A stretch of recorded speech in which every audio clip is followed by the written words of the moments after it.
Hello, everybody, and welcome back to my stream. I am burying the needle on my volume, so I'm going to pull that way back. Hi, everybody. Welcome to the stream. Sorry for the delay. We had some technical issues, as is always the case with our very first stream ever. Welcome to the very first session of Tales from the Ten Lands. I am not running this particular game, so I'm actually going to hand this over to our illustrious GM, the Guild. While I do that, I'm going to see if I can correct the chat issue that we're having that you have to follow me for a month to chat. That's bullshit. I apologize. I'm going to see if I can fix it. So take it away, the Guild. Hi, hello, and welcome. I am so happy that I am not the one doing the producing on this, so I can actually focus on like world building and things like that for all of Eh, you. eh, eh. Um, we are going to start out with a very small bit of history, and then as a note for everyone that is playing and everyone that is watching, I like doing a bit of cinematic stuff, especially within the first episode just so that way it flows a little bit more friendly. So imagine now that this is non-union work watching a film. Wait, I'm not part of the SAG after Support the or unions. Um WGA. We're good. yeah, but always yeah, anyways, propaganda out of the way. Good start, good start.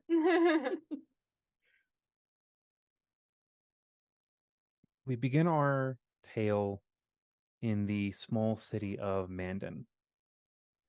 On the morning of the eve of the Sun's Song Festival. The 13th sun, on the 12th sun, sorry, I'm re-looking over my calendars and long day, mildly dehydrated, so like You're all good, Gil. We got you. Drink your water, folks. on the 30th sun of the 12th moon of the 43rd year of shades. It has been 1,000 years since the tale of the seven gods walking the mortal world became just rumor, driven by the scattered monuments left behind. In the past 43 years, the rumors of the gods walking among the people have started to fade into myth and legend, with few even that could recall these scattered tales. The town is bustling with traveling and local traders, hunters, performers, merchants, most from the couple nearby towns that come to Mandin at this time of year. This festival is a remembrance of when the god of magic, Castor Doriched, reforged the sun and put it back in the sky. Every year at the changeover between the last moon and the first moon, the god chooses on that first day to change the pattern of the sun. Instead of traveling east to west, roughly, the sun will travel at dawn from south all the way north, as a reminder to everyone that the gods are still watching us. Mandin has become a bustling city, not just for the fact that it is a port city on the Great Lake, where massive ships venture in from around into this continent. But it was also once a great hub many, many ages ago.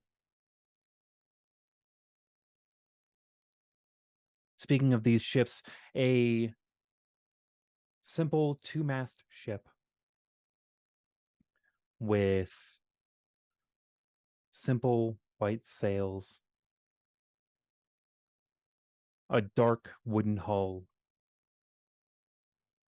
and a mermaid as its at its prow. Docks. People getting on and off. The captain, a fairly young human, barking orders.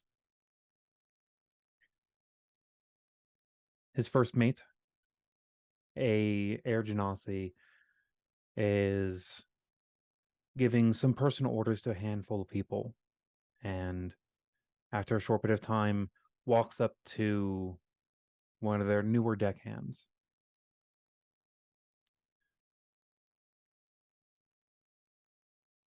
Katie, would you mind introducing your character for us? Oh boy, I get to go first. I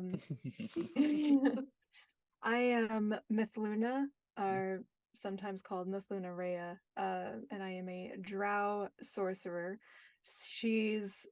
Most drow have a darker purple skin, but her skin is very, very pale, to the point that she almost looks as pale as the palest high elf. But her skin has the slightest hint of lavender.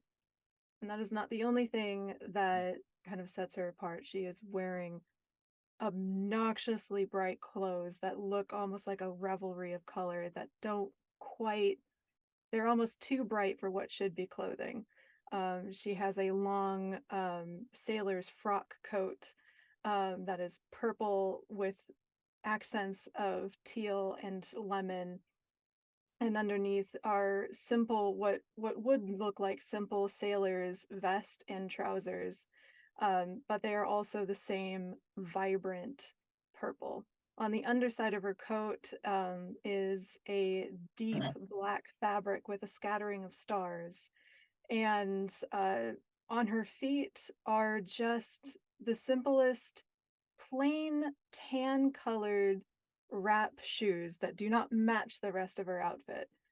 And on her back is just a simple scroll case, and on her hand she has a piece of jewelry that is rings connected to a bracelet, and in between there are little crystalline horseshoe crabs that seem to glitter a little bit.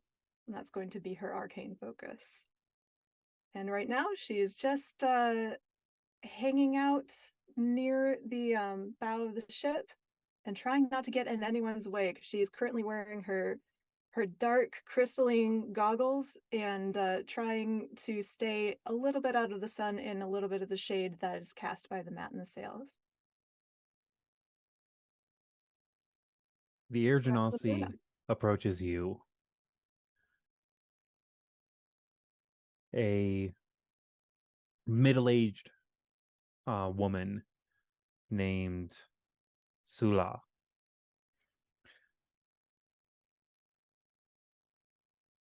All right, well, I need you to take a crate down and try and get us set up in the market. I'm going to try and offload, but you're probably the fastest to get these down, so As you wish. Is there a location that's already set up or someone I need to talk to on my way down? there's probably someone getting things sorted in the town square. Just look for the statue and you'll be fine. Aye, aye, Captain. Or first mate.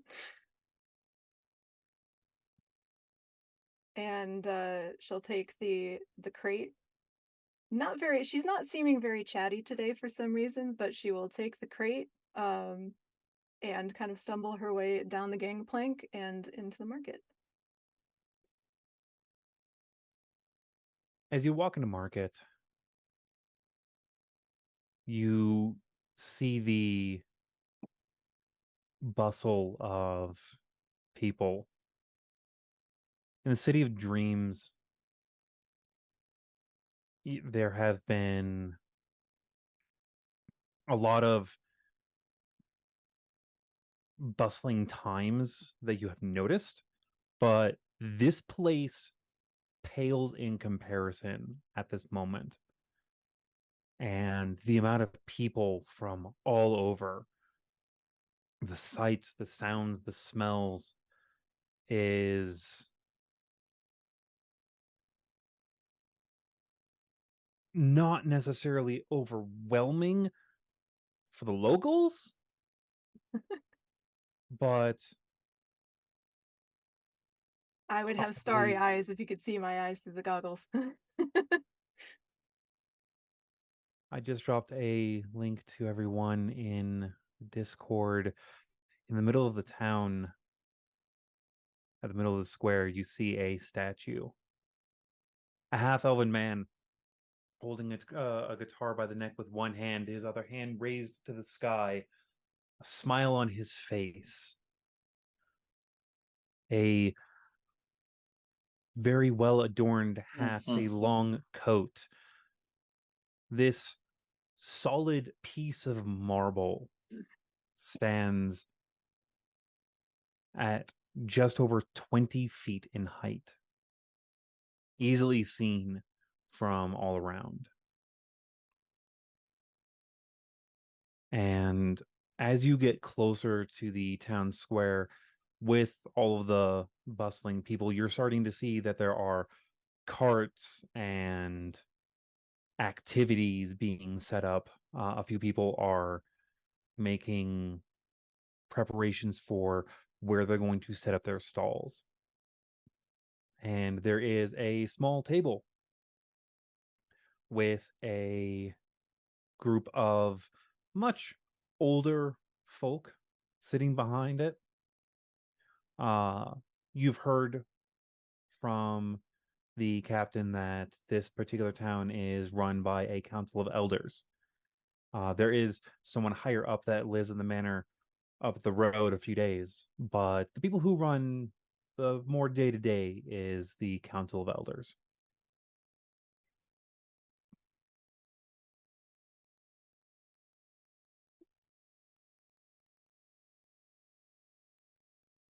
Trying to find my And I'm just remembering, she's been on the sea for most of her life, like either the Sea of Stars or the current sea. So she did not think about bringing her quarterstaff with her on this leg. So as she is walking through the market, she is stumbling as if she's drunk. She's not. She just hasn't gotten her land legs yet. So she might accidentally trip into one of these people.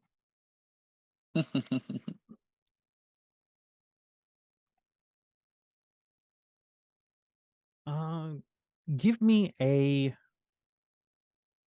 this is gonna be our first roll Oh boy. of our lovely stream. Give me a acrobatics. Here, she does. Acrobatics +3. All right. Oh, no pressure. Oh my god. Natural 20. Ah, All right, what is fantastic. that total out to? Total out to 23. 23 total. Awesome. The adrenaline is helping her out with this. You do stumble a little bit, but you're starting to catch your feet fairly quickly as you go. Blasted shoes. Sometimes they're useful.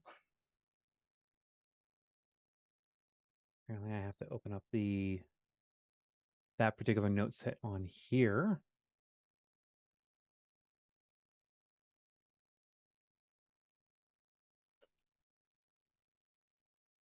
Or is it the fact that I renamed it?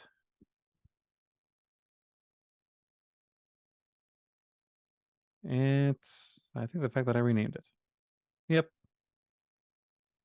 Okay.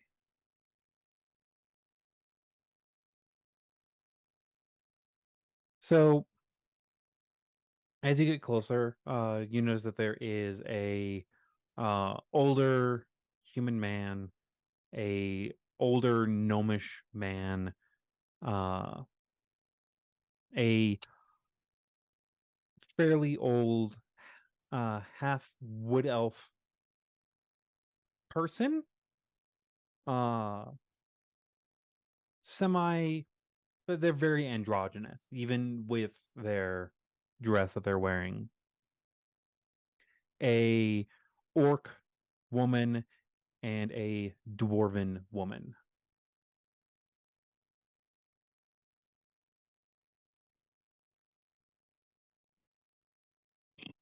Um, And a few of them are barking orders to different people as they get close, as they come up and ask for information. I think I will approach. You said the wood elf was the fairly androgynous person. Yes. I'm going to approach that person and say, "Crazy morning." Oh, darling, you have no idea. Tell me about it. I've got this crate and nowhere to put it, and the land seems to be moving as much as the water.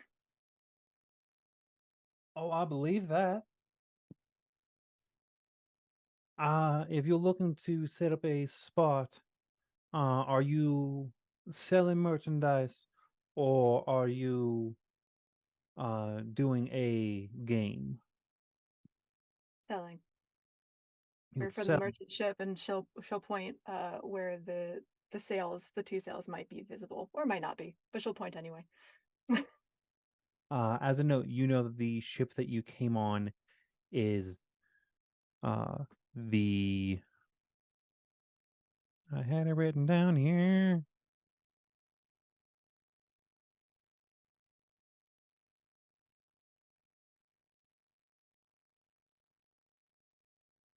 It is the ship. Uh, The shippiest of ships. the Night Watch. Night That's Watch. All spelled right. with a K. Ooh, I like it. But with the And Night Watch, we just have a lot of cargo to unload and sell, and have all the sailors enjoy some shore leave.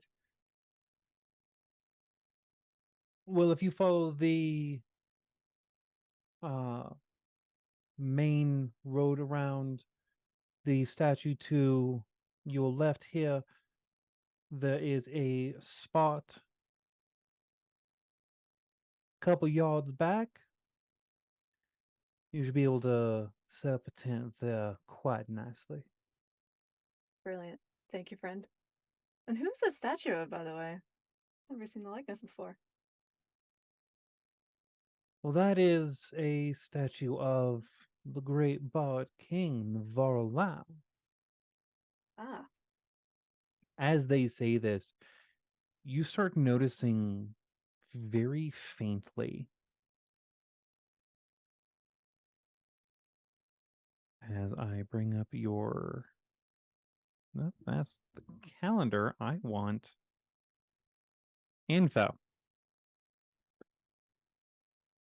Yes, you notice faintly that the statue is giving off music as if the guitar is being played. hmm. You don't recognize the song, but it sounds like the guitar is being played. Oh, looks like somebody to pay homage to at some point during the festival. Well, yes, most of our festivals have been given a little extra flair from the former king and now god. I bet the taverns are brilliant during the festival. Which one do you recommend? Personally, I would say either the Siren's Sanctuary or the Black Barrel Tavern. The Black Barrel is the one that the king started in, but the sanctuary was revitalized thanks to Ah, him. might have to visit both and have a drink on behalf of the gods. Well met. Well met, and may your song ever sing on. never fall into the void. I kind of touch the goggles as if there was a hat, but there's no hat there, and she will walk on to the right and find a place for her to put this crate before she falls over and breaks it. As you start heading off, the camera will pan up and then come back down into the northern part of the city. A small wagon being drawn by a very old but very strong warhorse. It's covered. Sitting up front is a fairly young orc woman, red hair braided in a beautiful pattern, and a massive axe at her side.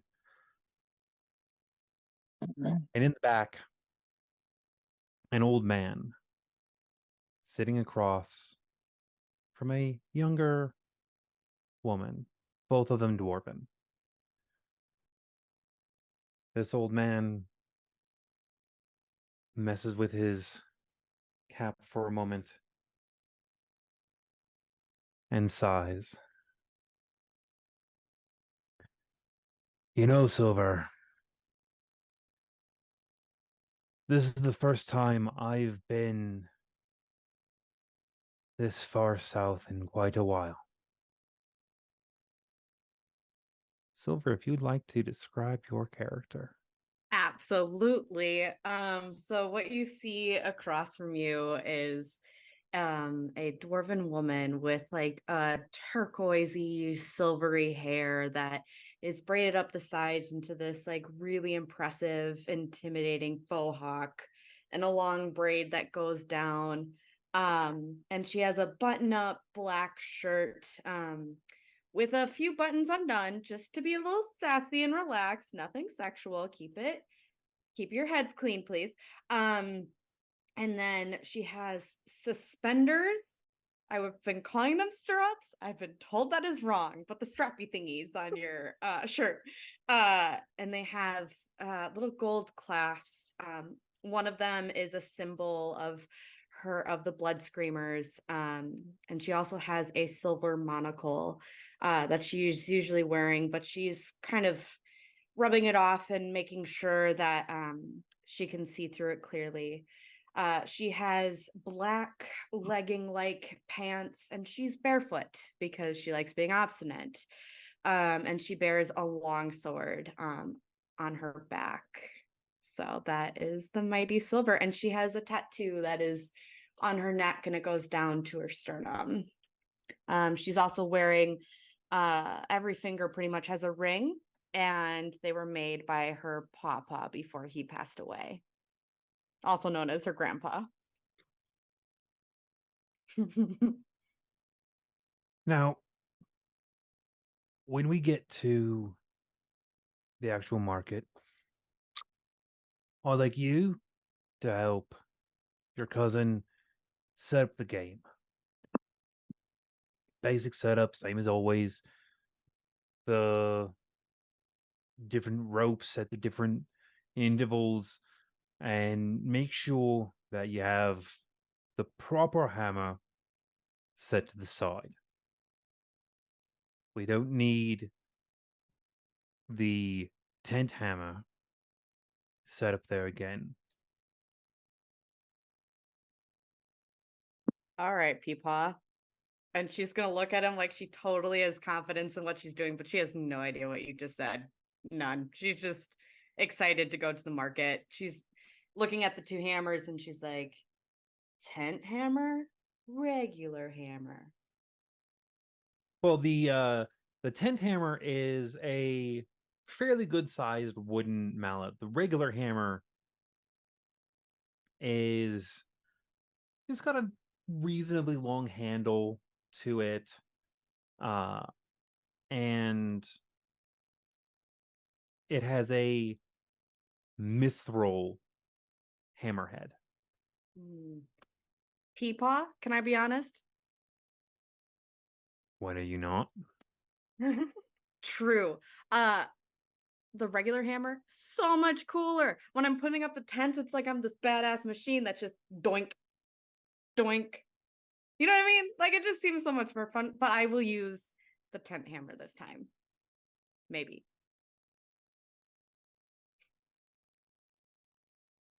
As long as the regular hammer is ready for the actual game. Oh, right. There's that part. Because I'm guessing putting up the tents are not necessarily the game. Yeah, I will totally use the regular tent hammer.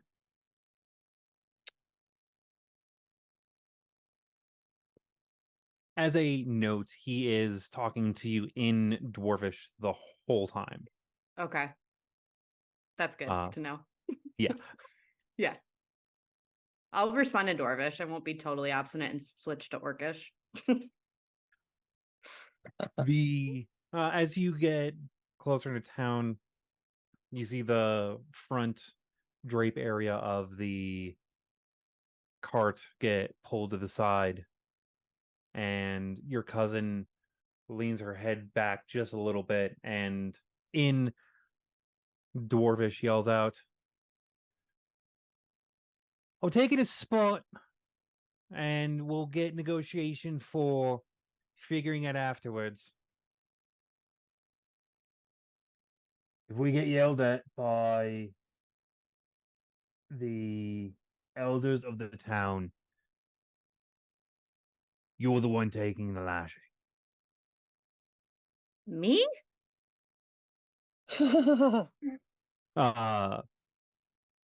Your peepaw responded back to your cousin in Orcish. When she mentioned that Peepaw. she's just taking the just taking a spot. Peepaw. I'm not gonna get chewed out for her just taking a spot and asking for it later.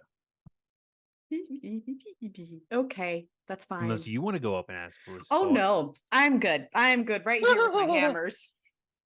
That's what I thought. I'm not a The cart comes complete to a halt, dum-dum. and Sora gets off at the front. Your grandfather stands up and grabs his cane as well as his guitar. You've seen this guitar hundreds of thousands of times. It's a simple wooden guitar with a handful of golden strings on it. You know that, like many in your family, he worships the Bard King. And the visual sign that everyone that follows has for those that carry instruments is some gold among the instrument itself.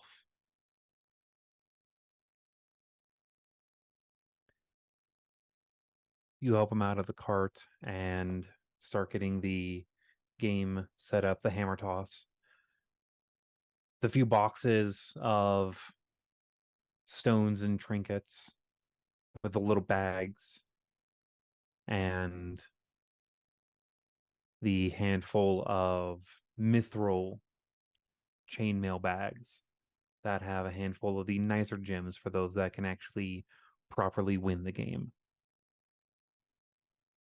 I need you to make me a ranged attack. Real A quick. ranged attack? Yes. What would that be under? Just unarmed strike? It's throwing weapon, so if you are strength based, which I'm guessing so, correct? Yes. So it'll be strength plus your proficiency modifier. Okay. Don't fuck up. I fucked up, I think. No, maybe not. 14. 14. All right. You get the you pick up the hammer and you give it a good healthy toss. Your grandfather goes out and sets out one of the ropes before slowly coming back, taking a heavy sigh and leaning down, picking up the hammer.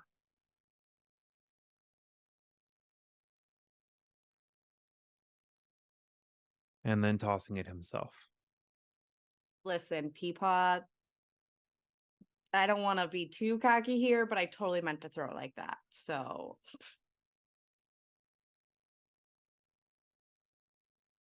I am horrible at lying about my dice rolls.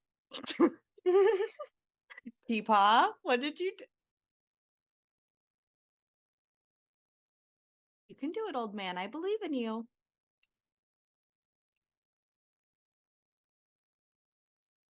So I can help you lift it if you would like. Oh no. he picks up the hammer, does a single spin, and hurls it. While yours went out a good 20 feet, his goes 30. Okay. You didn't need to show off with the spin. All right, we get it. You're cool. You're tough.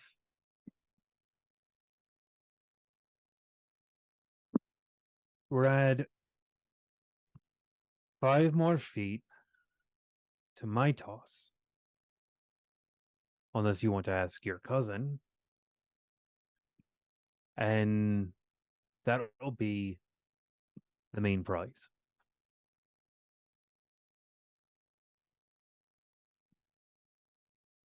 What's the catch? Same as always. Whoever gets the farthest throw, 5 feet more, that's the grand prize. I think I'd rather just what? Unless you want to go a full 3 rounds.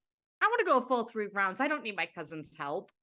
And she'll kind of like stomp over, pick up her hammer, and she's gonna throw it again. All right. I don't like how you said that, TM. Just so you know. All right. Like, is something gonna like jump up out of the grass and like eat me? Like, okay, that's better. All right. 24. And she'll do a funny little spin too, since Peepaw did. She's getting competitive now. With that added spin, your throw lands about 4 more feet past where his last one hit. The little divot in the dirt. Right. That's how women do it. And she'll kind of like bring up like a fake audience, like cheer me on, even though there's no one probably around. There's a handful of people setting up other games in the area. You're in the Great. gaming section. Yeah, exactly what Sylvane is doing. Like, come on, guys, like let's amp me up. Like, amp your girl up.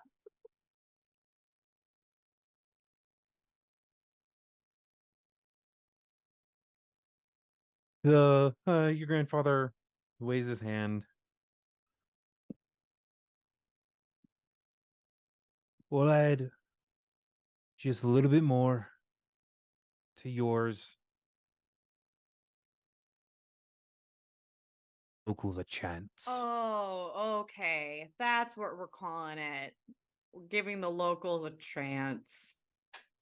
Unless you want to break a child's heart. See, that's not fair. Because fine. Let's not break children's hearts today. But you owe me a child's heart later. The break. I should have played my necromancer.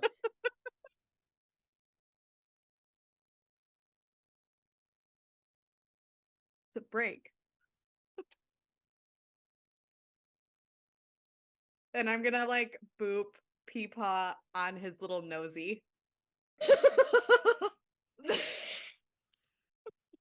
I don't have enhanceability yet as a spell to give a You know what? child mage strength. For that, I want you to take your pawpaw's horse to the local stables for us. We'll get the rest of it set up. On the scale of 1 to I'm in trouble, where am I on the scale? You're on taking the horse. Fine, I will go get Chester. And I'm glad I have that responsibility. I just want you to know.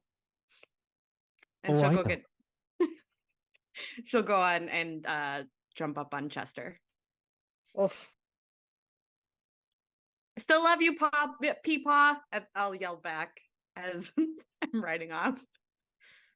As you ride off towards the local stables, we will pan our camera to the entrance of the Sirens Sanctuary as one of the frequenters, proprietors steps out into the daylight for the first time in a little while. Bear, would you like to introduce your character? Standing before the street and everything, I need to know for context, uh, GM, what have I just gotten done doing? Well, the bar itself is probably just opened up, like the bar section of it probably just opened up for breakfast. So you're probably getting out of there before the swath of sailors comes in and makes it unbearably noisy. Okay. So, an individual steps out into the street, very pale skin, um, covered in midnight blue markings. They might be tattoos. Who really knows? They have a pair of pince nez, which are the glasses that just kind of sit on the bridge of the nose. Very dark, very cloudy. Um, they are wearing very little in point of fact. It looks sort of like a toga that goes down into a deep V. There's a bit of a tunic end that kind of ends, but there's a split really high up on the hip.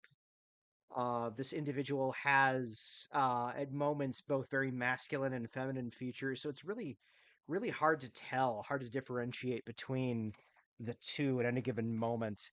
And they look up at the sky, kind of glaring a little bit at the sun, almost daring it to do something, anything.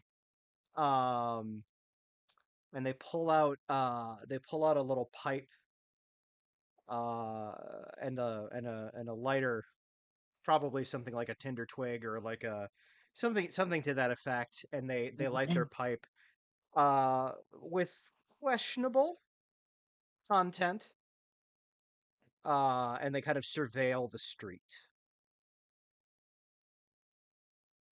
Among the hustle and bustle, you notice that there is a lot more unusual folk, and you were reminded that the Sun Song Festival is in fact tomorrow, which not only is it going to be a busy day for the next couple days, but there's a festival in town.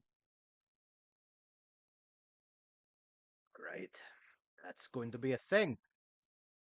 I will probably stand there and people watch and see if there's anything interesting that comes across my vision.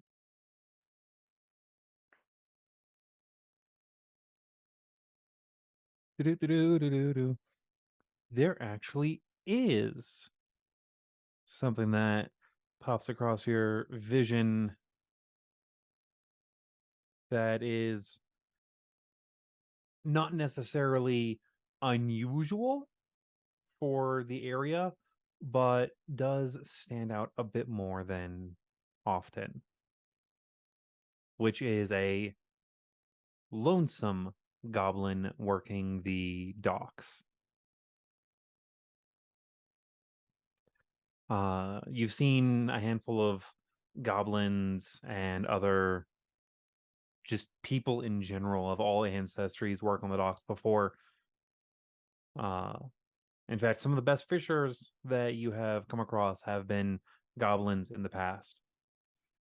Uh, Known well for their ability for hunting and tracking. But this And goblin, uh, oh, go on first. just when you say working the docks, you mean like loading cargo? What kind of work are they do they appear to be doing? That actually is a very good question, Matt. That's right. We're getting a 2-for-1. Yeah, a twofer. In this case, you may see like a clipboard or a notebook.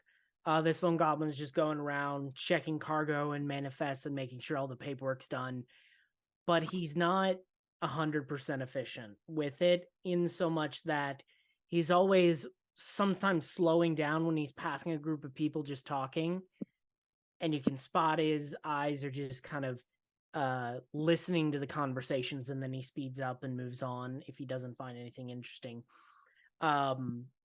He's wearing a relatively light tunic, a longer sleeve tunic, but it's a darker fabric. And right near each of the wrists, there's a little strap of leather just holding it all in place. Darker trousers. And you see smaller plates of leather armor just kind of spread out to add a little protection to him. And he's got a bag that he's carrying that looks like it's got a little more gear in it. But most of his work is, and you also notice pulled down right now, he's just real curled up right around his collar, what looks to be a hood, and then curled up right under his neck, faking as an ascot to make himself look sort of, professional. But it looks like it can unfurl and become a mask. He's got really long pointed ears, very round face, and as he turns and looks and grins, that grin is wider than it should be sometimes, and really, really sharp teeth. But he often smiles with a closed mouth so he doesn't scare people. But he's just going through doing his day job of marking down, ships coming in, ships going out. What's the movement of cargo? It's a very administrative, just sort of pushing pencils type job. Of sort of like a logistical coordinator. Sometimes he makes a comment and a note is like, hey, I think this needs to be rerouted there, runs to his supervisor. And sometimes you see a group of people that you see him disappear into and they just pop out the other side and no one seems to react to him.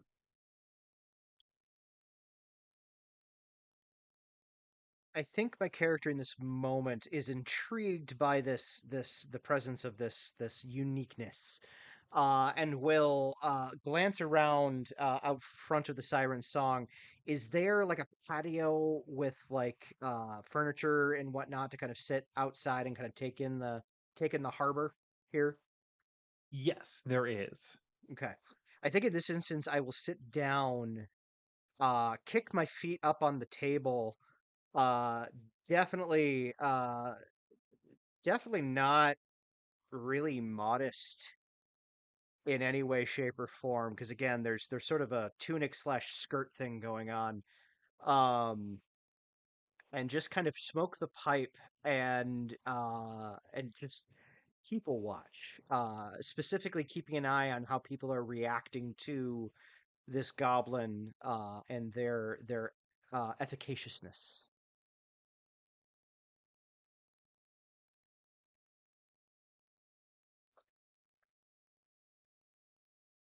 Scad, as you're working, you see a Air Genasi woman and younger human man step off of a ship that isn't on your manifest and start moving crates here and there. And the human lets out a soft but begrudging sigh.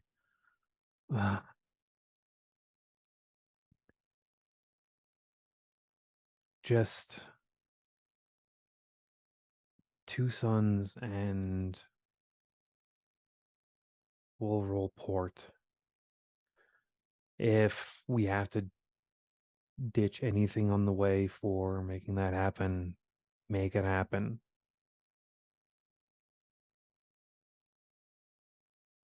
Captain, 2 sons isn't enough time to sell everything we need to.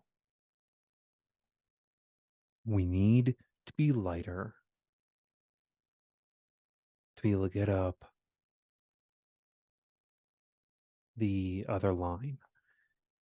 If we can't get up into the Silver Lake, it's not going to be any point.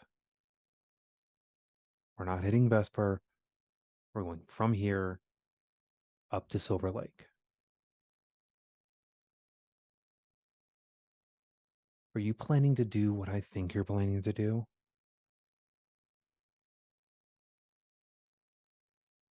Possibly.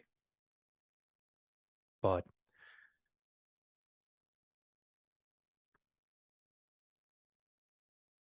we'll see what the stars say.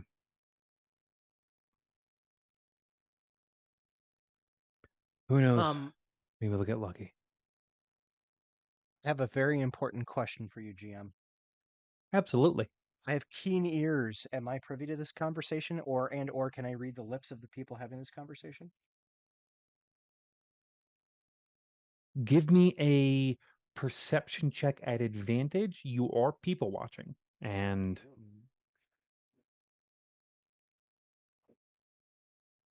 this is a new ship in town.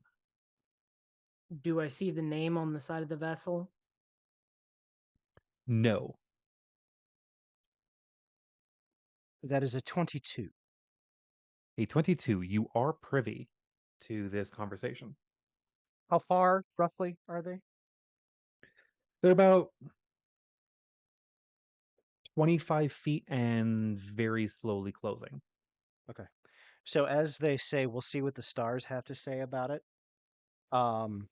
A voice kind of carries across the intervening distance from the sort of like they stand out, but not so much in this time of potential festival.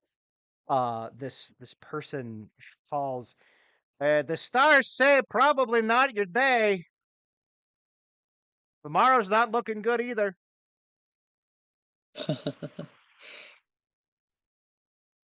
They look over to you and narrow their eyes.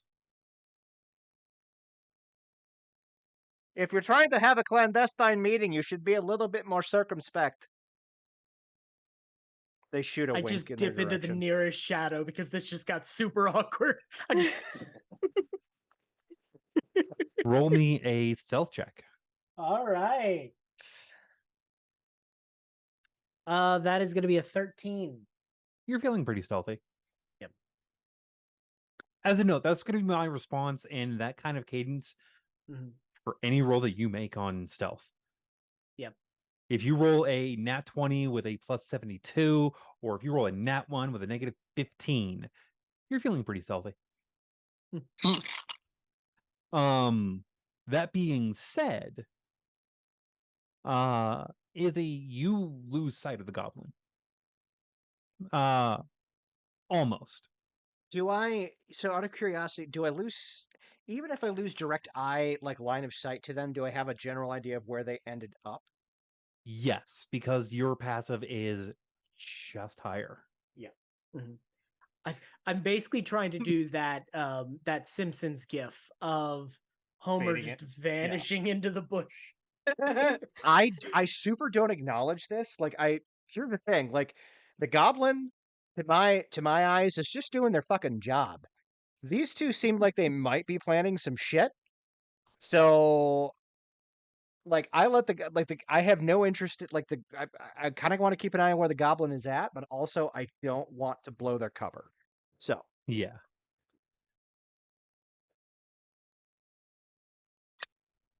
what is their reaction to my, I guess, goading? How's this? We'll actually work on sailing and selling things, and you work on whatever it is that you do at that establishment. Maybe we'll come and pay you a visit afterwards. Smoking and being sexy, darling. And you're welcome to come say hello anytime you like.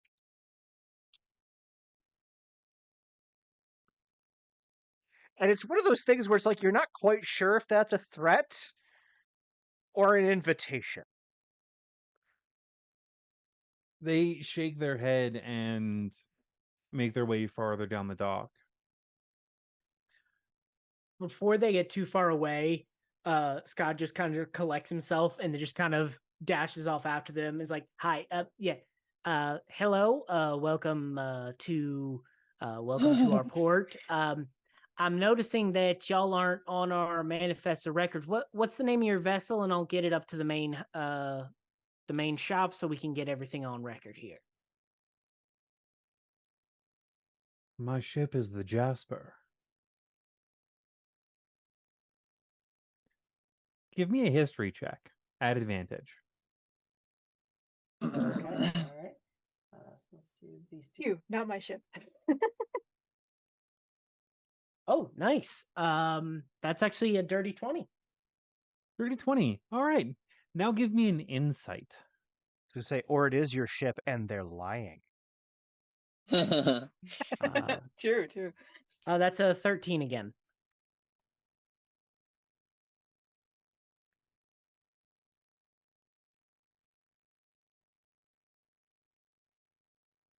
While they seem very convincing, you know that the Jasper, which is a long-standing name, like the Jasper is a ship that has been seen on manifests dating back to ones you don't touch because you're afraid that they're going to fall apart. The Jasper left port 2 days ago. You also know the Jasper is a drow ship. And this ship has a flag that originates from the Palandro Expanse.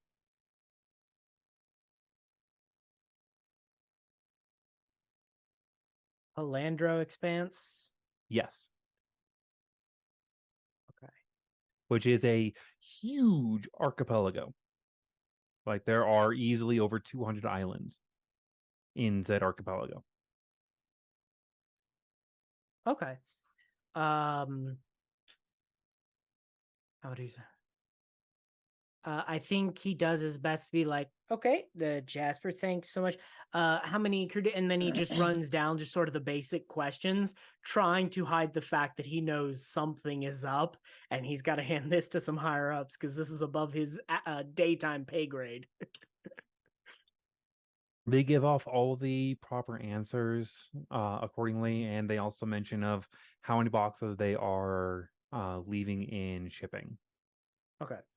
So I get all that information down, And Yeah, I and you're used to boxes being left in shipping of like, this is supposed to go from here onto another thing somewhere else, and someone will claim it for their part later down.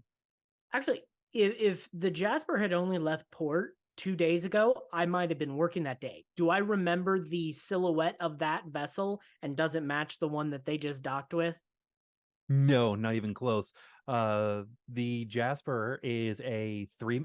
The current Is it- iteration of the Jasper is a 3-mast man of war. So she's a glorious beauty. Go she's fighting a ship. glorious beauty with midnight paint across the entire hull and stars painted onto the side. This is a legacy name ship. Yeah. Also, the flag is 4 times the size of a regular flag. When I say this is a legacy ship, this ship, as well as its flag, has been passed down generation to generation to generation. And as passing knowledge, you know that Drow and Dwagar and Svrfneblin ships, they have their history sewn into their flags. Marriages, births, deaths, divorces, all sewn into this flag. And the flag now is massive. Like, it is new car, a new car lot in Texas, massive. Yeah, I see what you mean. But this ship is basically a dinghy in comparison. Yeah, it's a 2-mast with, again, a flag that clearly originates from the Expanse. Cool. So I get all that information, and then as soon as I manage to escape them, I vanish into the crowd and scurry back to head office to report everything. I'm definitely trying to keep an eye on this goblin. Yeah. Are you going to try and hide as you make your way over, or are you just making your way over? Essentially hiding from the crowd, sort of like hiding in plain sight, because you got a lot of tall people, and I'm only 3'9". Right. So I'm gonna go off of some numbers that I keep I'm a little on ankle hand. biter. Izzy, you do lose track of them. I'm going to be using your passive stealth for this. Okay, yeah, that works for me. Because I have those numbers. I keep those numbers. Yeah. I occasionally roll stealth for you. Yep. Yeah, unless you want to actually try and watch. Like I'm actively like at this because I saw him go after them and have a conversation. All right, So, if you're yeah, active, then I'm you can roll a actively- perception. Okay.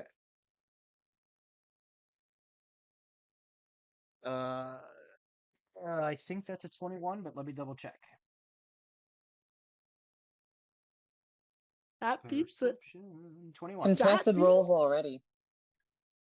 Oh, that definitely beats it. PvP. Oh yeah, it's the elven ancestry for sure. My elven's eyes see a fuckload. Yeah.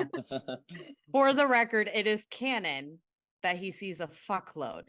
I mean, It is only if canonic. I you just come reopen from a the door. brothel, so it makes sense. Yeah, and he just threatened someone with sexy. So I'm gonna Yeah. say they see. they. Sorry, my apologies. That's all They. good. I Yeah, am you I am he, definitely- they are they. Yep. That's why that Okay. mix-up will happen. But they threatened with sexiness. So Yeah, They did threaten with sexiness. You definitely see them head off. Okay. Are they heading like in the general direction of like the harbor master or some such? Yes. In fact, you see them. You know the harbor master. She comes by every so often and literally just has dinner with a very particular person under your employ, and that's literally it. Like, she sits and talks and absolutely bitches about her day, knowing that at the end of the conversation, aside from you'll remember to bring stuff up later, this conversation didn't happen, and no one, not even my boss, will remember me bitching about my. So we're going to make a very special roll here. And that roll is how much does Izzy care? Uh, A fuckload. I rolled a courage roll earlier. Izzy cares. So at this point, Izzy stands up, kind of cracks their back a little bit, arching their back real heavily, and I'm sure there's a few eyes on them as they do. And they head sort of at a measured ambling pace towards the harbor master's office.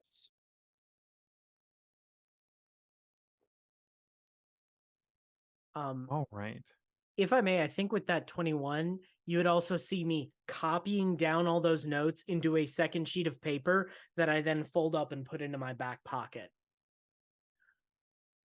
Unless you want to roll a sleight of hand to see if you can. Yeah, I'm gonna go for Yeah, it. your DC would be a Even though I 21. don't Go have- for it. Yeah, even though I do not have proficiency. But you have Dex. Yeah, Go. no, you see it. You definitely see it. We lost somebody. Kitty Um, temporarily. Hey, Oh, Kitty. Yep. wait, Kitty or Katie? Kitty. Kitty. Kitty. Oh, okay. I Person was who has like, not I been didn't think announced I yet. went in there. Yeah. From this point on, after your character has been announced, I'm going to do my very best, which for everyone, please at some point send a as best pronounced way of your name into the Discord Will do. at some point. I'll do it now so I don't forget.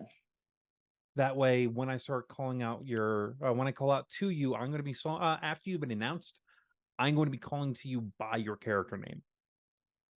Partially for keeping you connected into it, and partially for me. Yeah, we are all sorts of gefoodied. All right, I'm going to jump in on my account just to have that extra. Placeholder. Oh, we're back. All right.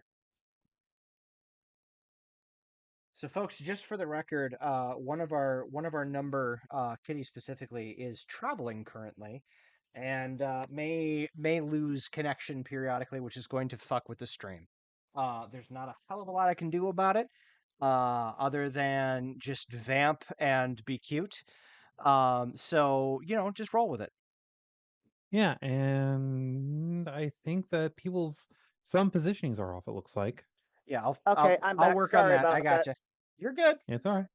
You're all good. You are all good. Well, Travel yeah, I happens, work danced. happens.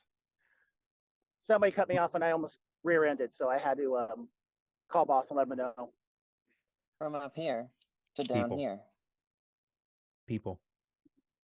Remember, if you drive on the highways at all, ever, or even in towns, and you see a big vehicle like a semi, remember, it can fold you in half, and the worst thing that'll happen to them is they'll get yelling at.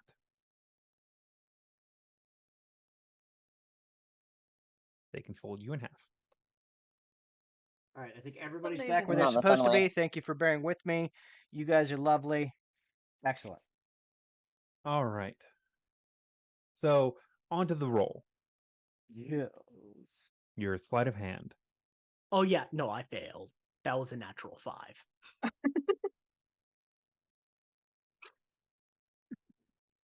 Yeah, That was a 9 total.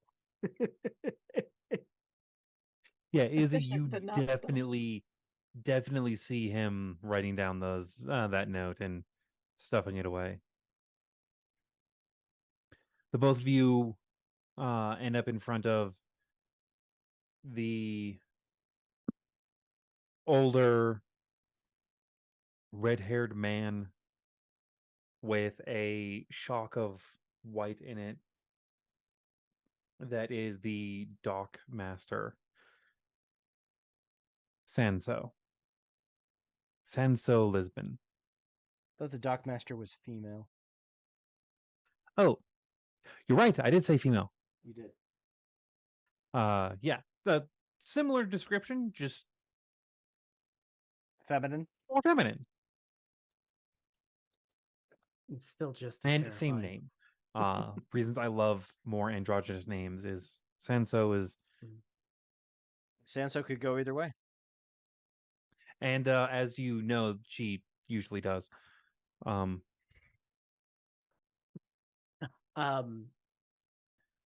I bring the report, but what I mostly do is I scramble up on the nearby crate to get me up to the height, and I lean in and I whisper and I say, "Pull up some information on the Jasper because I'm pretty sure this ship is not it." And I just hand in my report officially, and then under the table, as it were, point her and her enforcers in the right direction. Whoever, because I'm just the admin guy. I don't get into fights.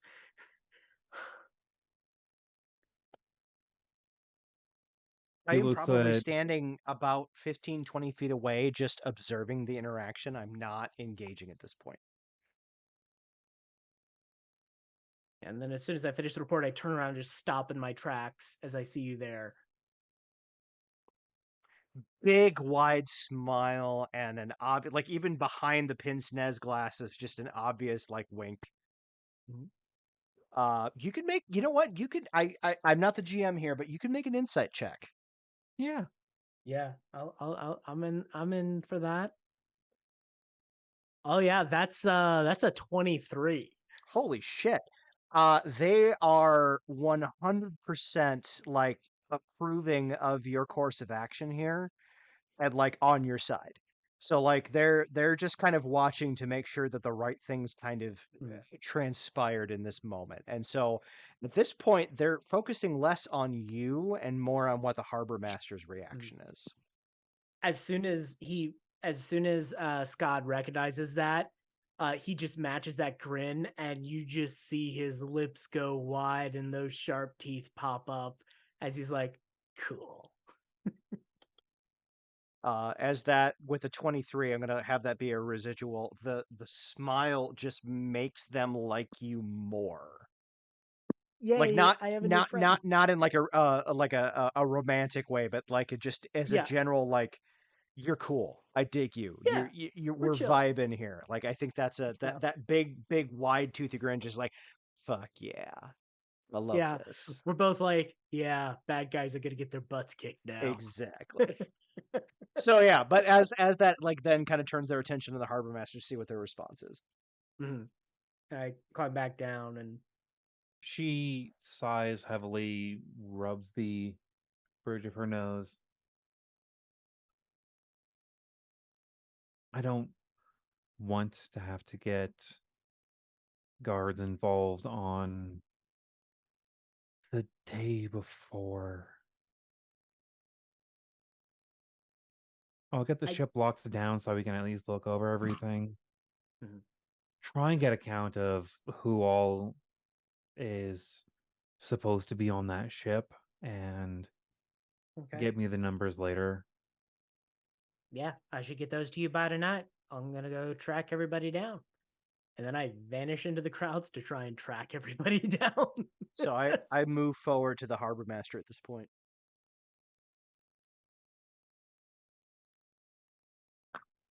Can Making I my help presence. you? Hello. Hi. How's it? Oh, wrong accent. Sorry. That's me, not them. Hello. Sorry. Right. Just I don't know what happened to my voice there for a second.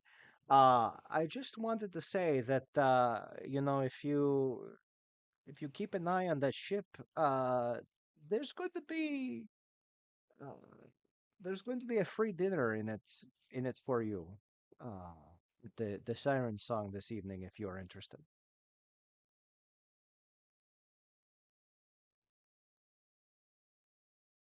Now, when you say free dinner, are you meaning the meal itself, or are you saying that Anything you want. Sorry.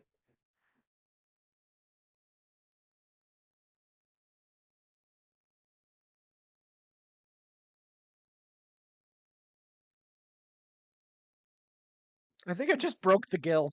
No, You this is broke a literally her DM. response. It's You only the broke first me. session. This is literally her response on Okay, this. fair enough. Like she's just sitting there just Face getting ready. I'll do what I can. I lean forward and kissed him on the cheek, and then I will saunter back to my place on the patio. After you kiss her on the cheek, she actually gives you a like small pat on the shoulder and softly in Elvin says, "Tell Susan I'll see her for dinner." I'll have your usual table ready. Thank you. And whatever she wants to eat, she can choose. Anything you want. I want her to choose. I understand. That's what I'm saying. Anything you want. Which, if that's the case, means anything that she wants.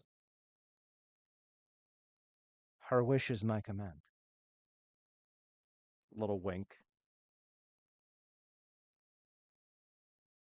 And she just takes her heavier coat and just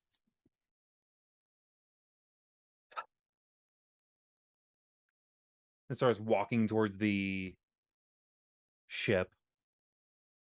As she walks, you see her raise a hand every so often, and a few guards start filing in line behind her. At As which she po- walks off. Yeah, go ahead. Sorry. Oh, I'll let you do your. I keep an eye on it, but I'm going to head back to my patio.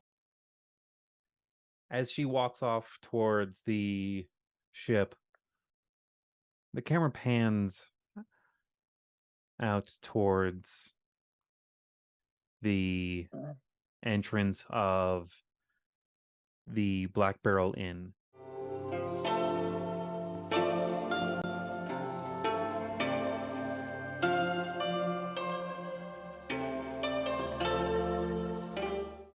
Hey everybody, I apologize. Internet is stupid. But we should be back to ready to go. I'm gonna ask less. I'm gonna ask less of my internet from this point forward. So I may be slow to answer in the Twitch chat, although I will be there still. I apologize for that. Where I lost everybody is when we were transitioning from the scene with myself and Scott to another place. So the guild, That if is you are ready. perfect. That is perfect. So Yeah. we will take that pan from from the guards slowly connecting in and getting ready to follow Sanso. And the camera will pan up the road a ways and then sharply to the right to a tavern with two heavily charred wooden barrels outside, the lids off, having gathered plenty of rainwater throughout the months and years. Stepping out is a tiefling to greet the day before the Sun's Song Festival. Sylvane, please introduce your character. My pleasure.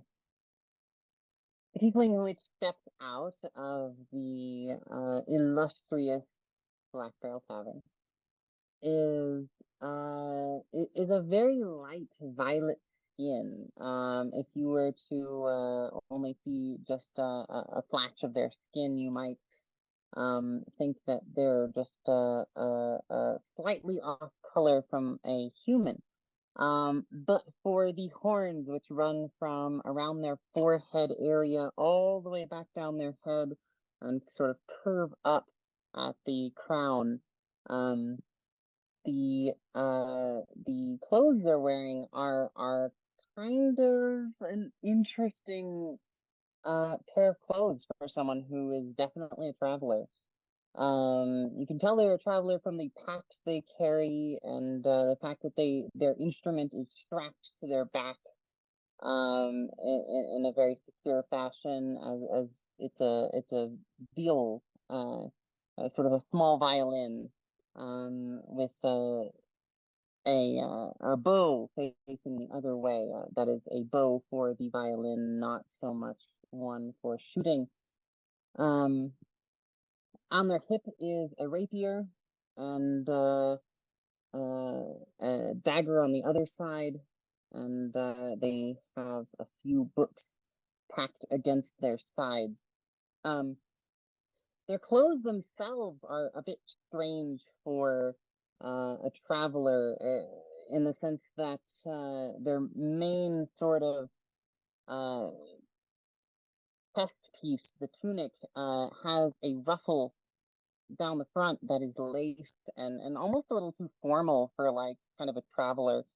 But the long black coat that they wear is hooded and clearly ready for the elements. Their pants are pretty much not visible, with the way their tunic kind of spreads down almost to their knees, and their long black boots come up to their knee level, and their face is very closed off. Definitely not sort of like an open, sort of jovial expression. Very much kind of a muted, kind of look on their face that tells you that they're kind of accustomed to not really getting close to people. They don't really they watch the passersby, but it's very distanced. You know, they're very closed off, and their face is somewhat passive from the influence of others. Um, Eyes that are almost silvery white, watch the passersby, and yes, they're perhaps a little tipsy from a nice early drink to which they're accustomed, but yeah, they're out and ready to explore. All right. Yeah, you see that the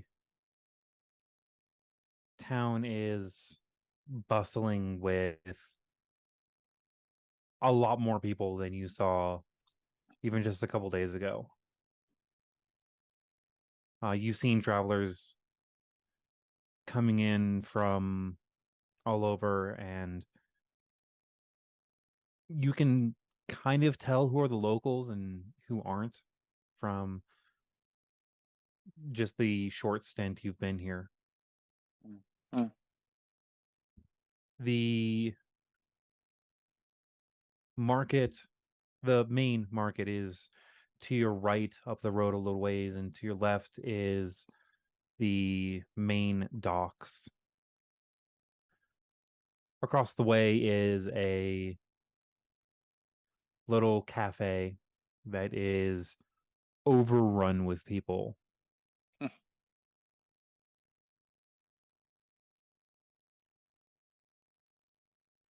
Where would you like to go? Is there you imply that I have been here for some days? Yes, you've been My here for my at least a couple days. Fantastic.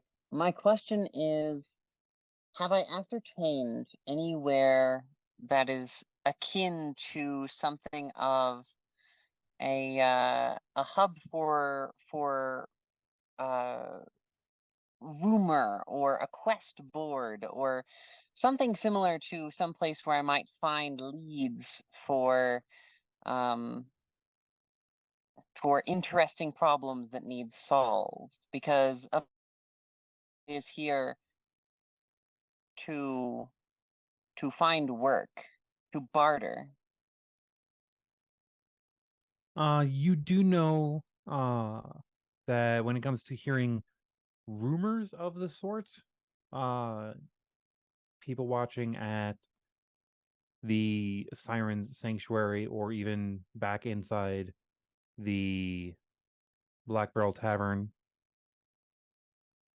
is a fairly good place for hearing regular-ish rumors.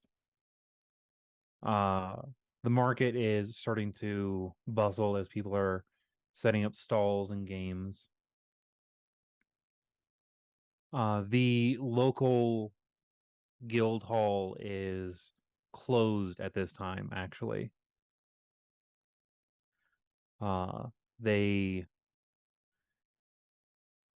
having traveled for a while, you know that that is a normal custom for guild halls to do around the Sun Song Festival, specifically the Adventurers Guild. Less traffic, anyways, and there are so few that want to be doing extra work on the holiday. If they want to pick up any odd jobs, most people do local guard work, talk with a local grouping, and offer their sword for watching over the events. I see. I see. Well, I think that I would not like to necessarily try to overhear things in the place where I have stayed, and I did stay in the Black Barrel Tavern. So I think I'll wander over to the Siren Song and take a listen and see if I can find anything interesting going on with other travelers and adventurers before I sort of relegate myself to guard work, because I would like to find something that is an actual lead on my actual quest before I simply try to gather money to make my way through the world. So I think I'll head on down to the Siren Song. The Siren Sanctuary is just a little ways away. You can see the building itself from the Black Barrel Tavern. It's a fairly large building. It is the largest building in town. Oh my. This place is not only a local brothel, but it is also a local theater. There is a good bit of space in the main bar area, though the rebuild is still underway. This is picking it back out to what it used to be is a very long endeavor.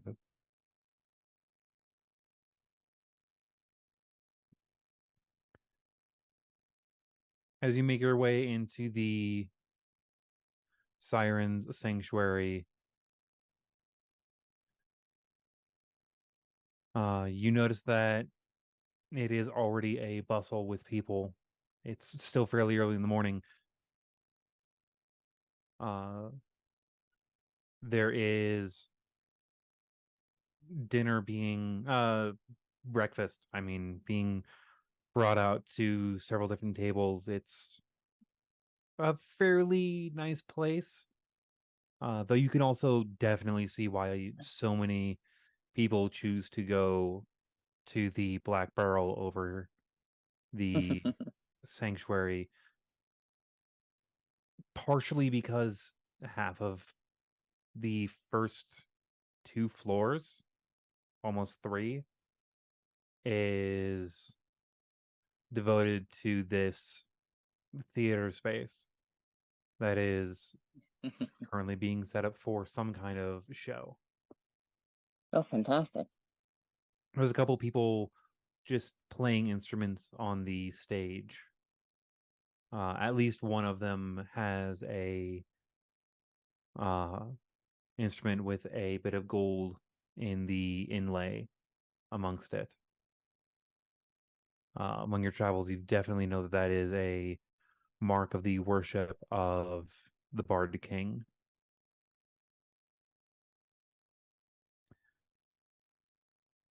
Izzy, you did see this tiefling head into the sanctuary just a moment ago. Is this before or after my shenanigans with the After. Jasper? Okay. How long after? It's about 3-4 minutes after. Okay. Is there absolutely no offense intended, but is there anything that stands out about this particular tiefling, or is it just another person going into the establishment?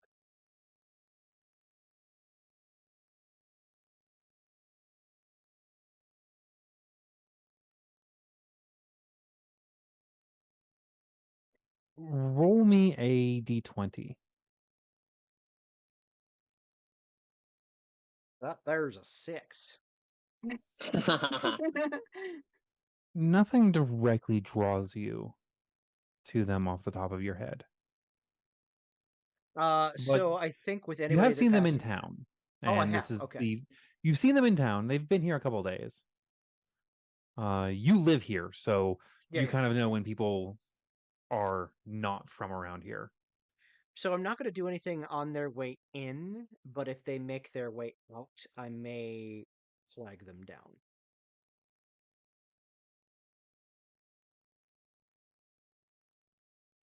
All right. So now that I'm inside, if I may, I'd like to see, is there anyone behind the bar that seems like they're kind of giving orders, like a manager on duty or something like that? There is a few different people that are kind of sending orders back and forth. This is a fairly large venture. The total place is 5 stories Oh, wow. in height. At one side of the building to like farther back, there is a pair of orcs standing by a set of double doors. One of them is reading a book. Hmm.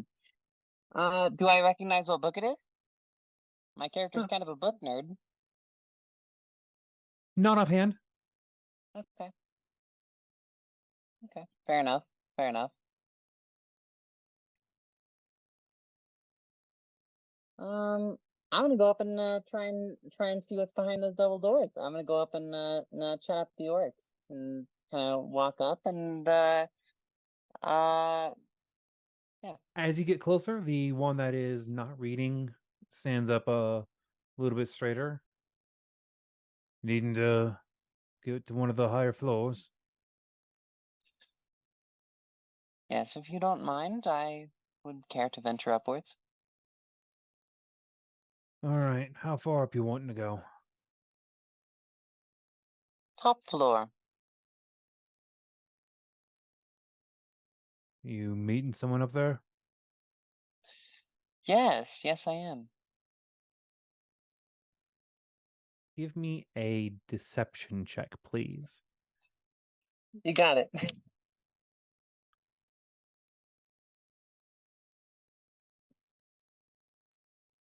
All right, that is an 18 plus 5. That's a total of 23. Uh-huh. The orc looks at you for a moment. Do you speak Orcish? Unfortunately, I do not.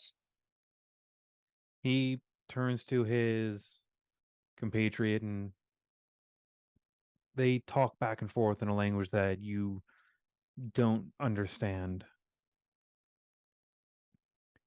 And after a very short conversation, the other orc closes his book and puts it inside his vest. Now, if you're going to try and bullshit us,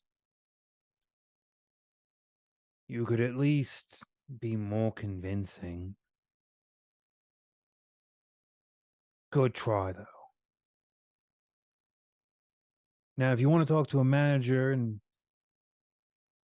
see if you can actually be meeting someone, we can send you all the way out, but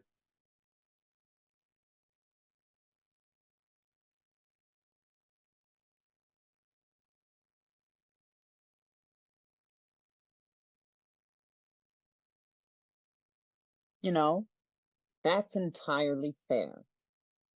I can see by the book you're reading you're a very learned person, and I should not have tried to bypass you so easily. Guard I duty for dummies. apologize. I apologize thoroughly, and I will return once I have the proper permission. Thank you for your time. And then I'll turn and I'll go try to find someone who's like more managerial looking to see if I can schmooze them over a little bit easier.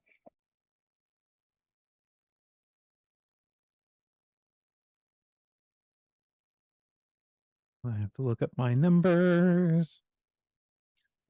Ah. Guild, I Yeah. did send you a DM. I don't know if you saw it or not. Doubtful. I just turned off the sounds for my stuff. There it is.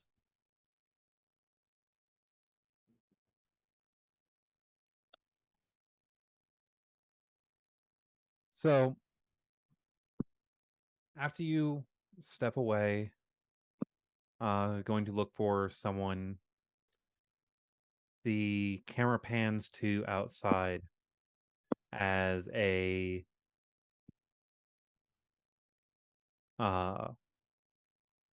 elven woman steps out into the daylight, covers her eyes from the sun for a second, then sits down next to Izzy, setting down a cup of coffee. I assume I know this person. Yes, she is someone that works for you. Okay. Oh my goodness, you are the greatest person. Right this second, you're my favorite person in the entire planet. It's true. I take the coffee and I fully do that, like that double hand sip, that first sip in the morning that is almost but just shy of orgasmic. Oh yeah, Yeah. Yeah. that's a And thing. oh, you're the best. You're my favorite person right now. Have I told you that lately? You're my favorite person right now. I'm about to be less than your favorite. Oh, I don't think so. You brought me coffee, so whatever news you have, now is the time to tell me.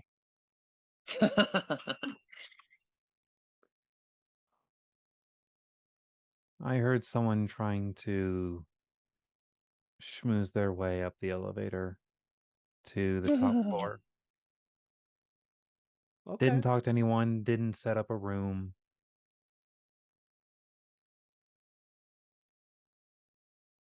Was that just a shot in the dark here? Just a tiefling, kind of adorable. Yeah. Okay. Okay. Are they going to go talk? Are they? Did they send them to the manager? Yeah, they're going to talk with someone. Okay. Give them the usual runaround, but ultimately have them end up there, and it points to one of the chairs across from them. You got it, boss. I like you. She's I like you. You need the. You know what? You get the bonus today. You get the bonus. I don't know what Oh. that looks. You know what? Actually, I can't afford to give you a bonus, but you can drink free all day long.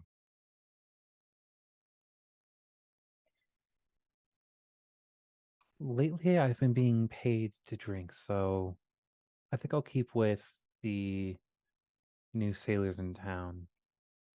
But You can eat free all day long?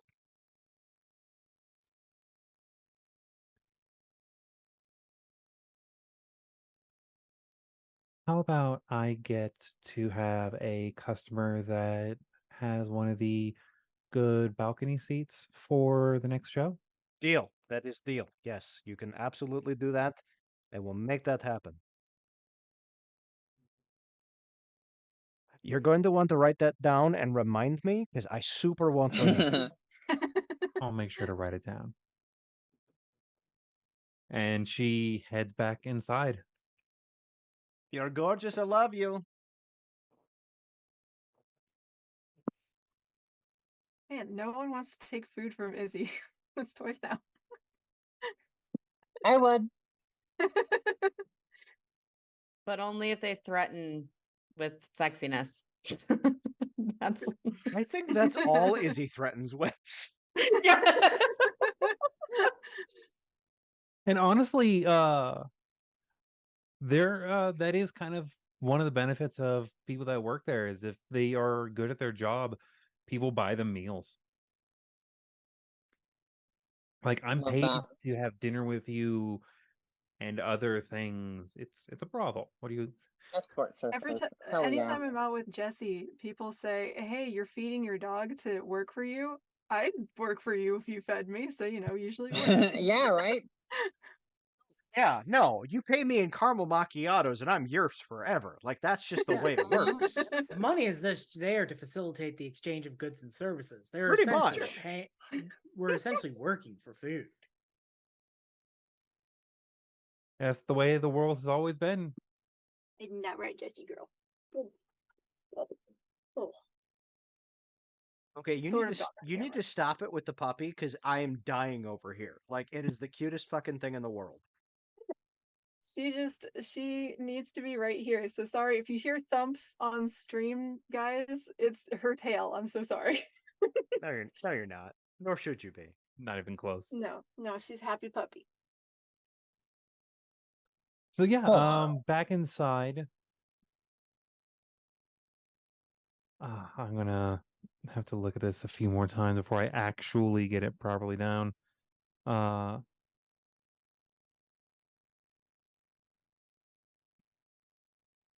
You got it. I believe in you. Fiacre. You are so close. I know you can do it. It's Fiacre. Fiacre. Fiacre. Fiacre. Fiacre. Like You've got it. Perfect. Like theocrat. Just don't say the T at the end. And don't say any of that. Theocrat. Don't say any of theocrat. Thank you. So Fiacre. Back inside, you're talking with a fairly androgynous human, and they're telling you of like the prices for how long a stay with someone is, uh how much extra it is for having a meal with someone, and just after they have mentioned of like the basic prices for breakfast, a high elf woman steps up behind you and very lightly taps you on the shoulder, but like only your clothes, not even to your skin, just enough to where she's not startling you as she steps up.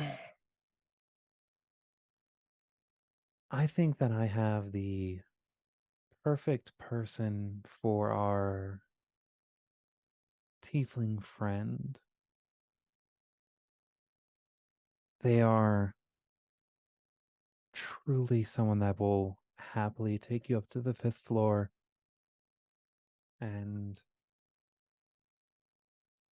give you a lovely time. They're actually one of the more requested people, but they've opened up their schedule for you. Would you like to come this way?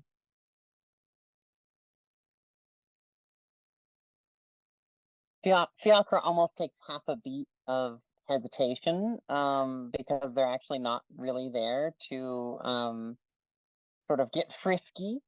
But there's half a beat of hesitation, but then they're done. They're just, yes, of course. I'd gladly come with you.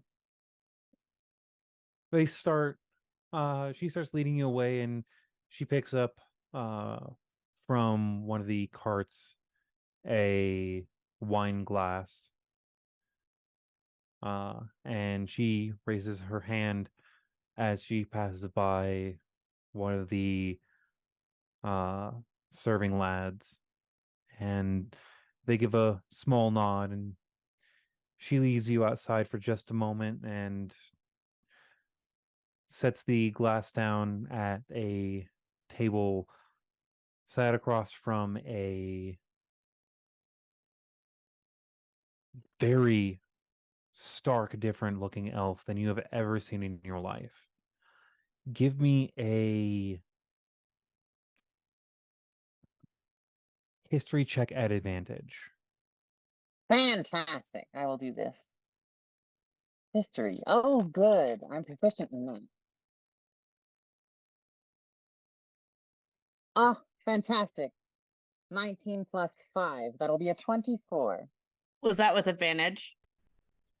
Oh, no, it wasn't. Technically, I could roll a little better if I got a Yeah. I natural mean, you might as 20, well yeah. try it. No, the 24 will stand. Nothing wrong Okay, with great. crit fishing. Right. It just Exactly. gets that low roll out of the way. Wow. Words are hard.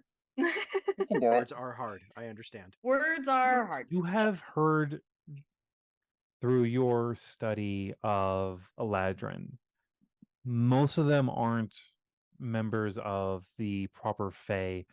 They are the elder elves, the progenitors of most of the ancestry. And from what you have read and stories that you have heard, you are being sat across from a Eladrin, though one that you haven't been able to ascertain before. This is not one that is as connected to the Fae as you would possibly dream. Hmm. Their complexion is off, and the starriness of their essence is different. Hmm. Just for frame of reference, that's the vibe right now. Yes. By the way, the fact that you actually picked out the double ear, I think before I even showed off that factor, the fact that Eladrin actually do have a double pointed ear. Mm. It seemed to fit after the conversations that you and I had. So Yeah, and Yeah. after I've shown what Eladrins look like, or at least the four courts, yep. or the Eladrins of the seasons. So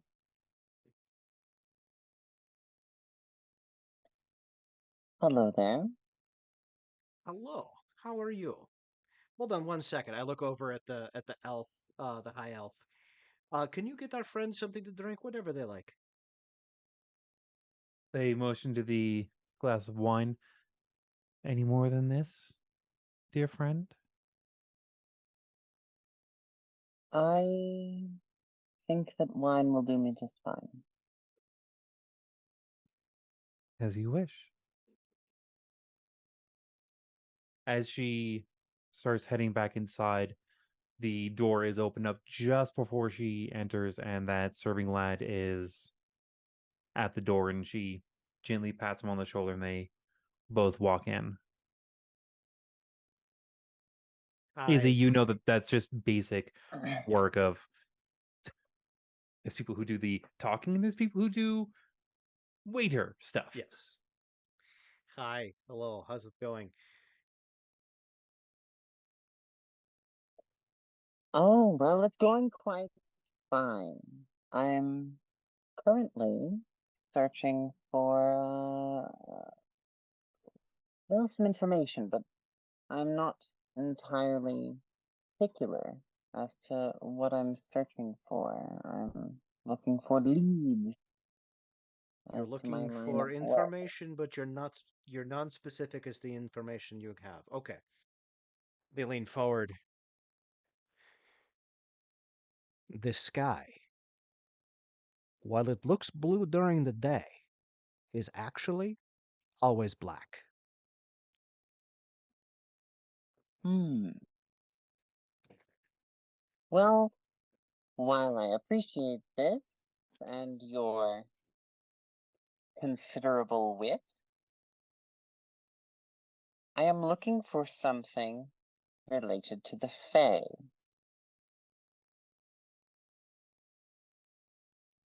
I don't know that the color of the sky is exactly fulfilling of that, but Unless you are or at more least related. specific, you'd be surprised how closely that actually is related to the Fae. But what specifically are you looking for? I want to know more about their magic. That is my quest. But I am more than willing to work for this information if there's anything I can do for you. I mean, I think there's an elevator eyes moment um here. Definitely the kind of phrasing, not necessarily, it's not lascivious um Sure. in this moment, but they ultimately kind of end back at your eyes, make eye contact with you. um I would happily employ you to do some various and sundry work for the information if I knew what information you were looking for. I can't very well employ you and offer to pay you for anything if I don't know that I know whether or not I have the information you need. I see. I see.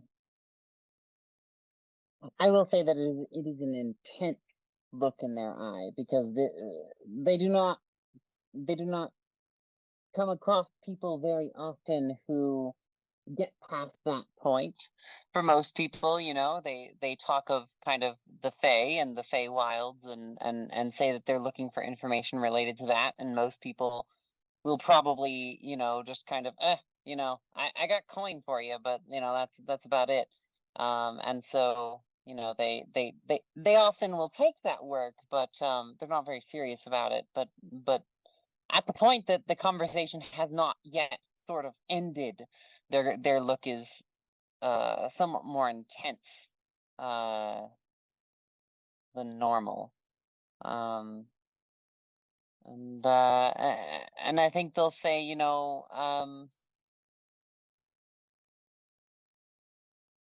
I am looking for the rare kind of information that would point me in the direction to find the Fae, to find them in person, or find the Feywilds. I need to find them. For strategic pickling purposes. For strategic tickling purposes. You have absolutely perfectly ascertained my goals, and for that I consider you incredibly insightful. Yes, yes, I am an insightful person. I'm very good at this job. I've been doing it for a while. Um, Sort of above table, guild. Can I mean, this person is looking for the Fae. Mhm. Obviously, I'm sort of distantly related to many of the other to the other Eladrin and whatnot. Am I aware of a way to contact them in this particular instance? Give me a history check. Okie dokie. We're figuring out if your memory holds. That's totally fair. You know what did not come back up when I was resetting everything was my character sheet. So give me a second here while I pull that up. Don't You could just worry, I'm make it eating up. fries. I mean, I'd Plus happily 10. roll and just give you a random 72. Yes! That's not even possible. Yahtzee. I rolled a 40 in a 5e game the other day. Now, granted, it was a 20th level 5e game, but it was still a 5e game. Yeah. That was pretty good. That is good, actually. That's more than pretty Not good. bad. That's I mean, really it's good. okay. Yeah. I mean, what are you doing? Expertise. That's pretty close to God tier. I mean, Yeah, maxed out abilities It's and all right, expertise you gives know. you a plus 17 at 20th level. And I had Bardic Inspiration as well. Yeah. Anyway, I think it was like a 43. But in this particular instance, we're looking at a 24. A Hmm. 24. Oh, fantastic. So So you're useful. I mean, I was you useful before, but now I'm even more useful. you remember the way that you have contacted kin before. It is a fairly arduous process that usually involves sending a message into the Great Forest and hoping that it makes it in. You know that in somewhere in the Great Forest, which is fairly central to Hordun, a place that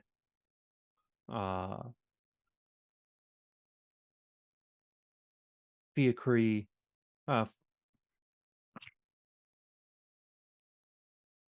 my dyslexia is having a fun time. Fiacre.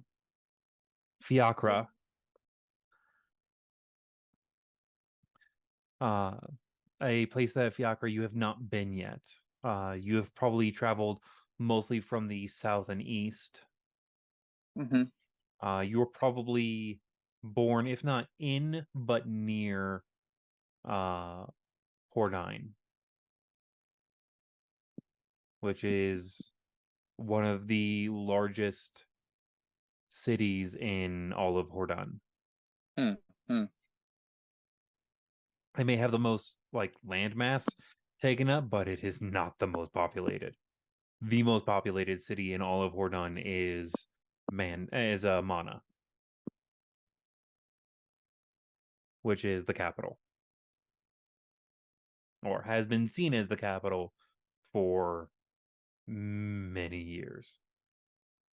All right. I'll do it. So, here's the thing. Contacting the Fae is actually not all that difficult. You write a little note, you send it out into the great woods, and you hope they see it and read it. The difference being is that if I write the note and I send it out into the great woods, there's a greater chance that they'll actually read the fucking thing and respond.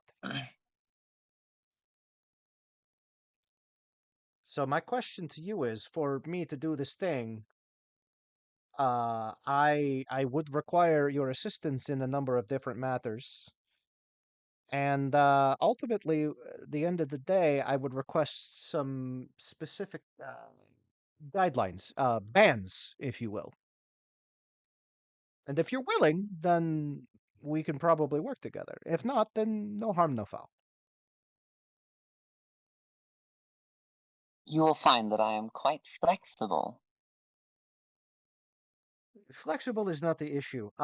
Never, ever, ever, ever, ever lie to me. I don't care if you lie to other people. I don't care if you lie. I don't care. Just don't lie to me. This can be done. Sounds good. So here's the thing. Even if I write the letter, there's no guarantee they're going to read it.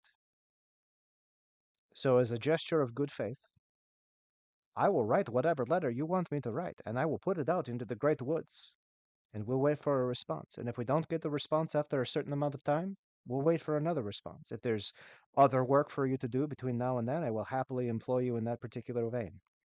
Right now, the only thing I'm concerned about is that ship over there that's definitely not the Jasper. I am unfamiliar with these maritime concerns, but is what you require of me related to these? I mean, ultimately, it might end up with us bopping a few heads, or it might just end up with us in a big party. I don't really know. I am comfortable with either. You will find that my skills are quite broadly applicable. Where are you staying right now? Currently, I've been staying at the Black Barrel Tavern. Ah, good establishment, nice beer. Oh, I've yes. been trying to entice their brewer over to our side of the fence for a while, but he's quite recalcitrant. It's fine. It's fine. I understand business. It makes no difference. If you want to work for me, then part of your salary will be room and boarding here at the sanctuary. Ah. Well, that is one of my favorite things to hear because I am traveling and I do not have a great wealth that I carry with me. So regardless of whether our ventures come to sort of the fruition that I am hoping for, a nice place to sleep and something in my stomach would be greatly appreciated. As Adam tries everything in his power to say, which direction do you want it in your stomach? Anyway, Wouldn't you like to know? I don't say that. That's Adam. Adam being a little bit tipsy right now. That's Sylvane saying, "Wouldn't you like to know?" Then I will make arrangements here to have a room. I mean, it's going to be the staff quarters. It's nothing special, but it is a warm bed, and it's 3 meals a day. Fantastic. That would suit me more than adequately. Now, shall we discuss what it is you want from me? And that might be a good time to shift away because Adam has no idea. He's been vamping for the last 15 minutes. Yes, we are actually going Hell to yeah. be shifting away into the another one of the northern entrances of Mandin as a bard starts entering into the city.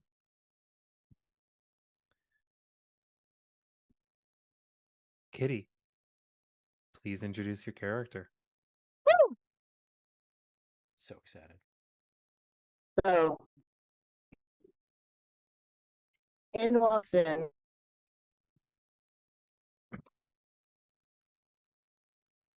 definitely has a little fight in her spirit. Leather tunic, leather skirt, good size leather boots as well, with a nice little heel. But you know she has a little bit of fight. Is one of the major things you see is a bandolier on her chest with 4 daggers, easy to grab at any moment's notice. On her on her backpack, underneath is a bedroll, but also a nice bear trap hanging from the side of it as well. You can tell she's been traveling for a while as she walks and finally reaches town, chewing on some dried meat.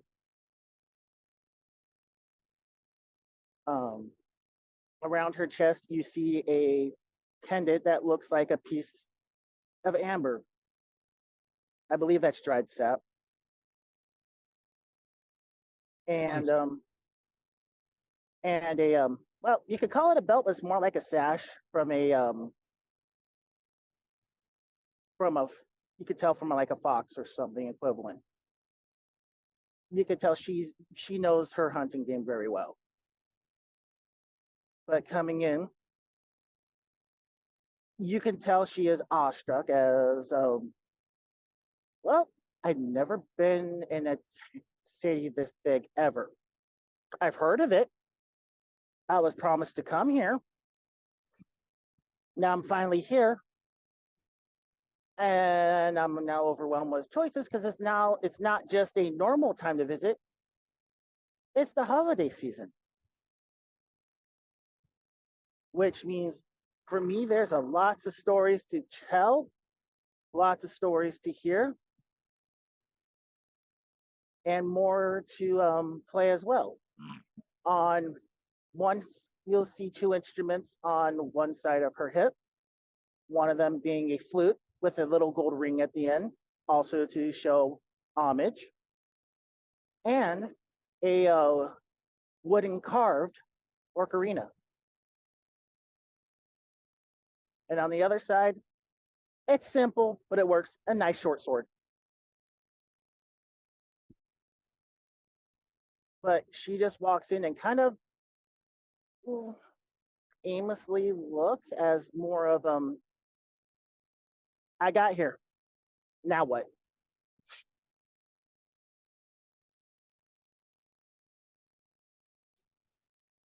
All right. As you enter town,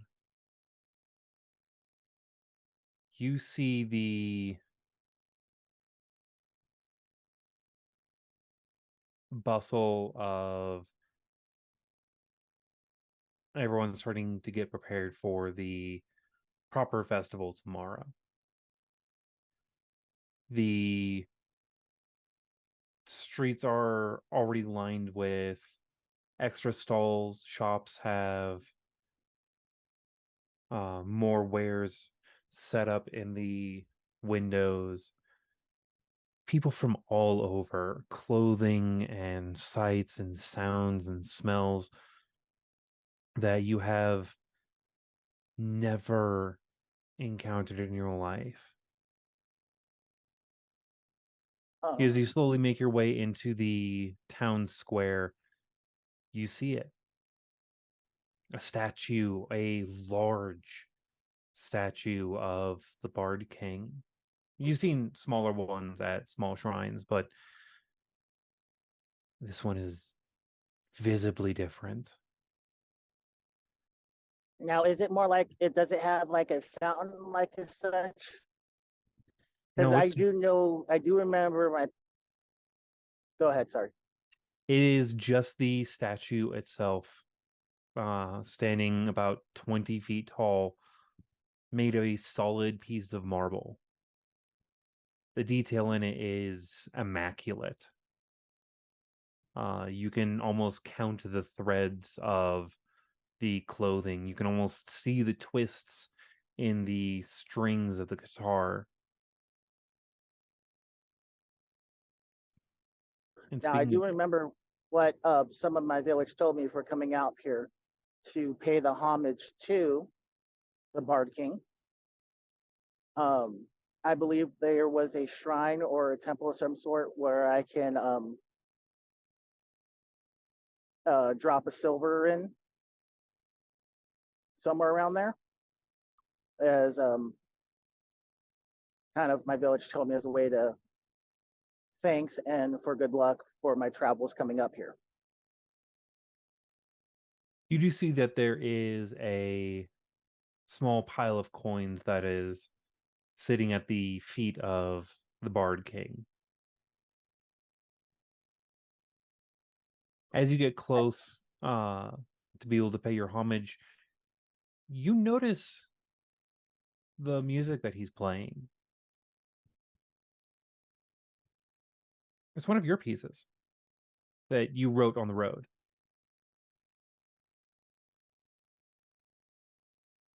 She will have a confused look because I've had plenty of time to work and plenty of time to work on musical stuff and stories while up here. But I haven't played that to anyone yet.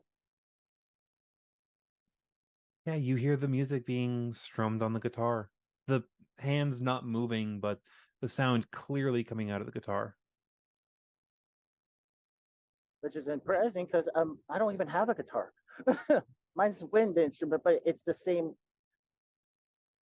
It's the I'm same notes. I'm just hoping it's a sign of good luck for what I'm trying to do.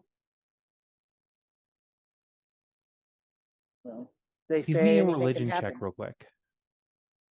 Got to switch screens. It's okay.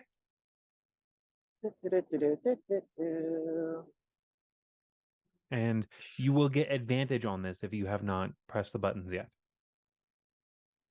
How do you do it with advantage on? Isn't it hold it or something like that? I believe so. Yes, There it it's a is, press and hold. advantage. Yeah, press and hold, and then it'll tell you advantage.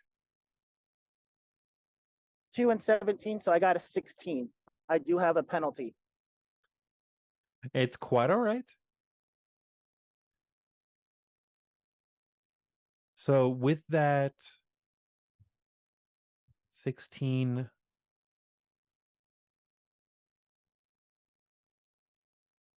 let me keep that up. Yeah, with that 16, you do know that the Bard King playing your music is just a sign that you're devoted. That the king is listening, at very least, to the music that you play.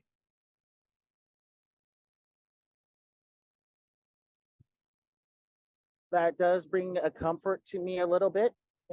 Still on edge as I'm not used to so many people around, but still knowing that I'm on the right path and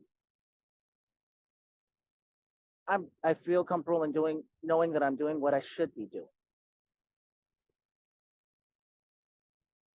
I lay him my coin.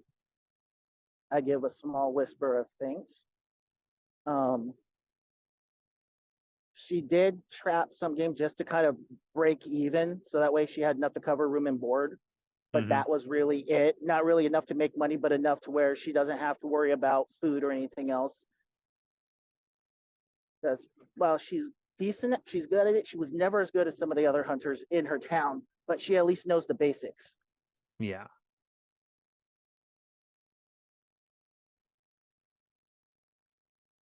You see stalls are getting set up. Not too terribly far away, there is a fairly pale elf that is being joined by what looks to be obviously sailors, setting up wares. Not that far off, there is a area where there's games, both young and old, being set up.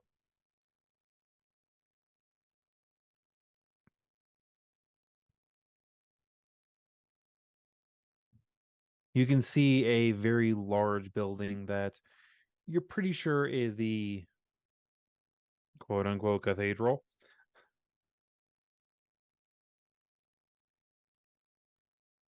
If I remember right,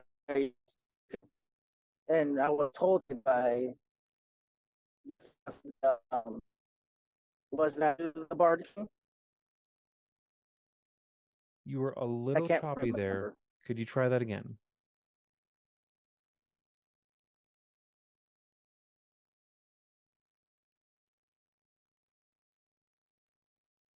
Okay.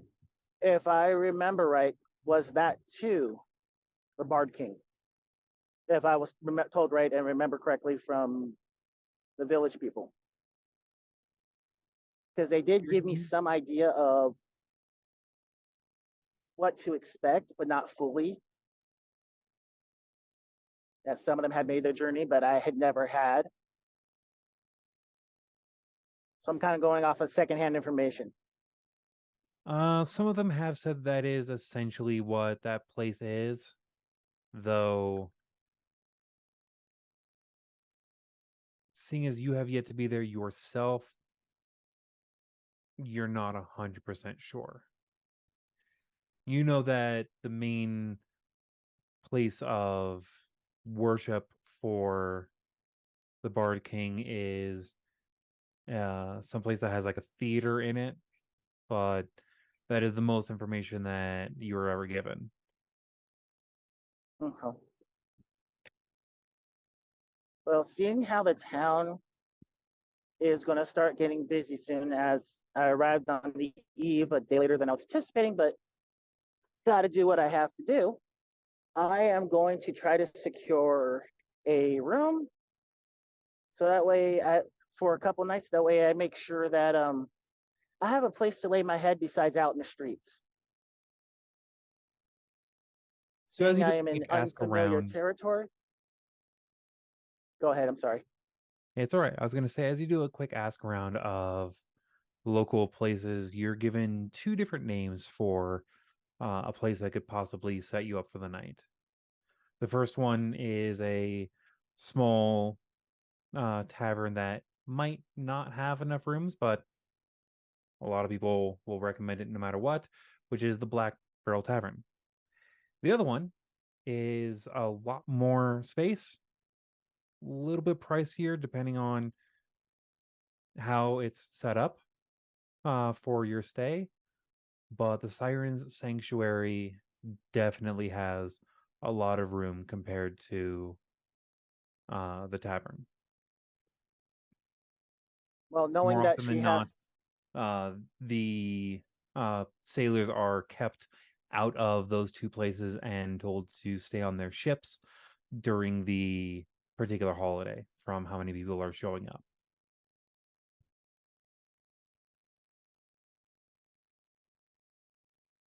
okay. Um, Knowing she has very limited funds on this, she will try the um, All right.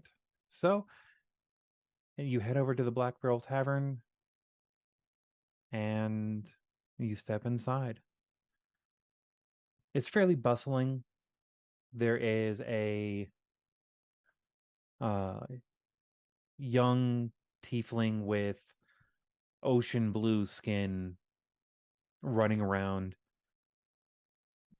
slinging drinks and trays of food. Behind the counter is a war breed of the more green skinned variety. The man is very gruff looking and throwing and pulling beers fairly quickly.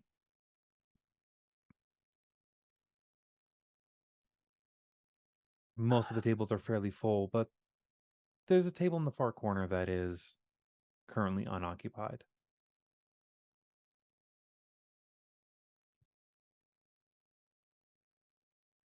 she sees the half breed and immediately looks away, sees the table, and Not half breed, war breed. war breed. Sorry, excuse me. She sees the war breed, and again immediately looks away. And well, right now I'm trying to debate on my character whether she would actually just turn around and walk out at this point, because it looks like he's the way I can kind of guesstimate he would be like the owner, or at least the bartender. At very least, he is the bartender. Okay. Sorry, I had to turn off my lane detector. It's quite all right. She will go to the table and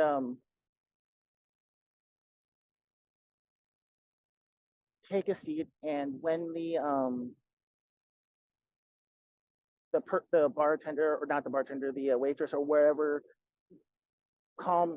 she's running around. Whenever she gets back to me, I'm honestly just gonna get a plate of breakfast and then figure out what I'm doing from here. because I had everything planned until I got to the city, and now I need to settle my thoughts and figure out what I'm doing.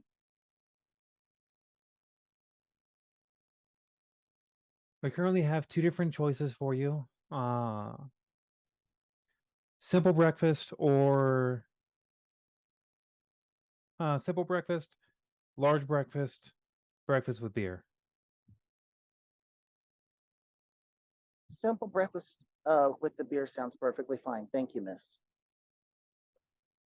All right, that'll be 3 copper. I go ahead and give her. She takes the copper and heads off.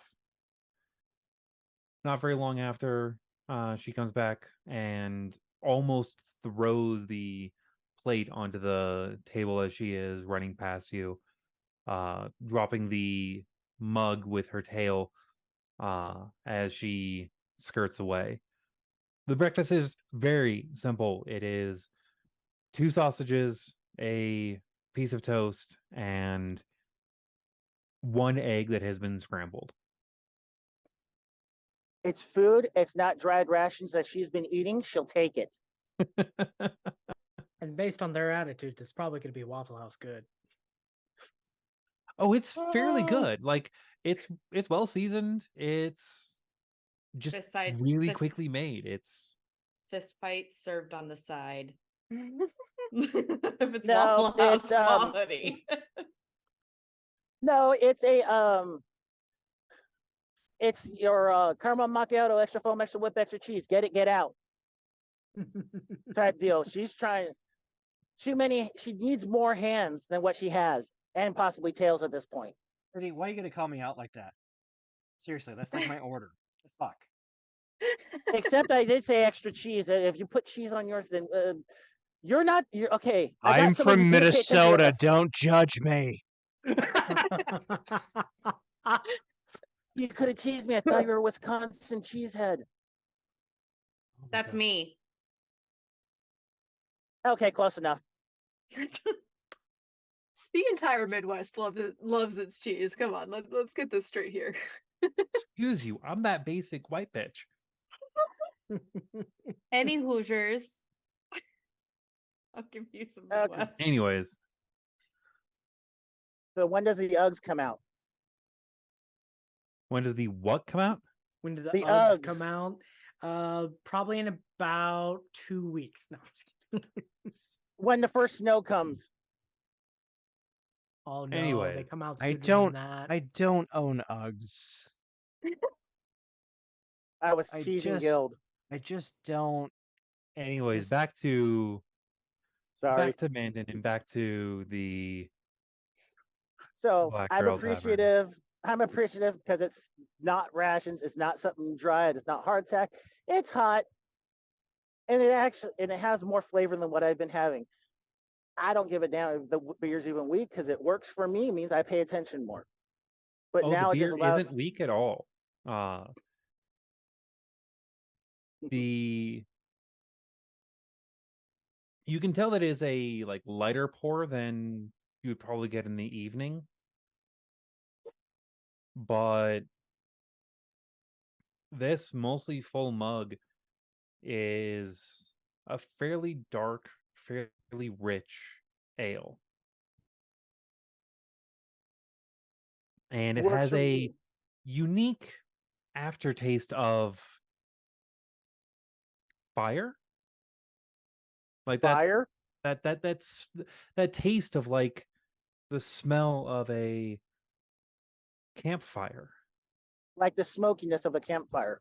Yes, but like it's much more prominent than just like a simple drink, as if it's actually a campfire, and you're noticing the smell more across the ale in the bar.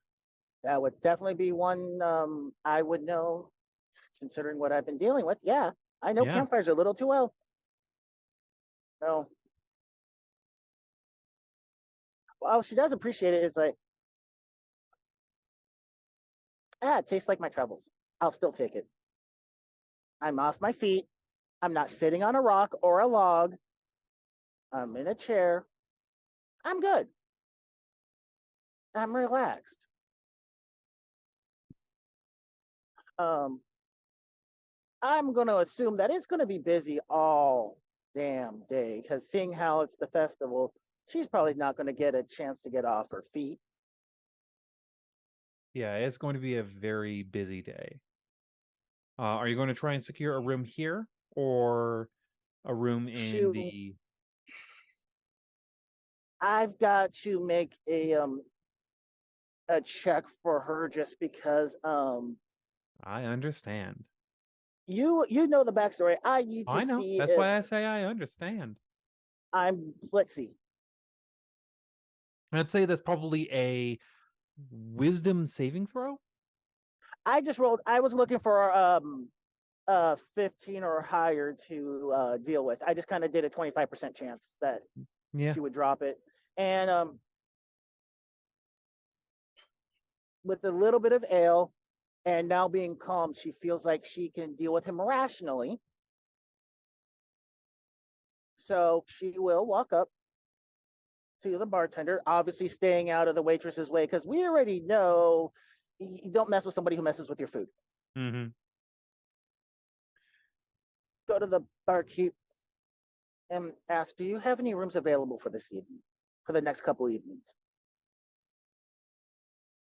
I can only book you out for 2 nights at best.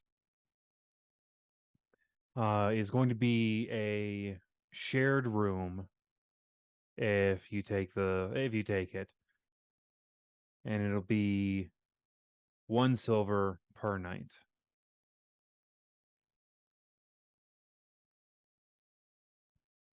A shared room. Do we already know who I'd be sharing it with, or is it that still yet to be rented out? There's a couple bunks already purchased, but there's still room available in there.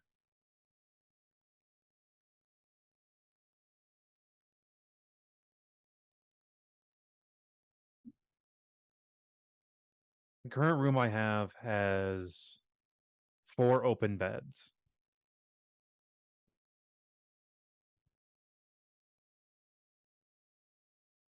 The larger rooms have 4 bunk beds. So there's So 2 it's sets of 4 room bunks. people, 4 and 8 people in each room. Yeah. That silver per night does come with breakfast in the morning. It's basically what you had, but with a little bit more.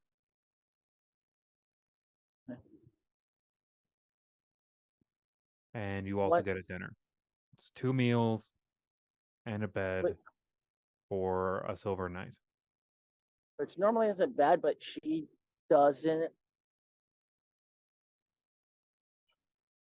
It's too many people for her taste, but she will say, "I thank you. I will, once I sell my wares, I will see if I can. I'll see what I can do. Thank you very much, sir." And then she will walk out just because she is not used to so many people, and I have been warned about pickpocketers. I don't want to wake up and find all my stuff gone. Right. Um, she will head over then to the Siren Sanctuary. If it's a little bit more expensive, but still within what she can afford, she's willing to. That's why she has some extra money. As you start walking over there, we are going to pan the camera back over to the market.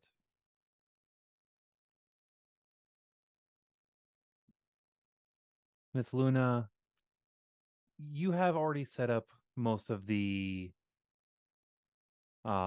stall for the day. And it's time to be able to start looking around and seeing what other things there are available. I mean, it's mid-afternoon.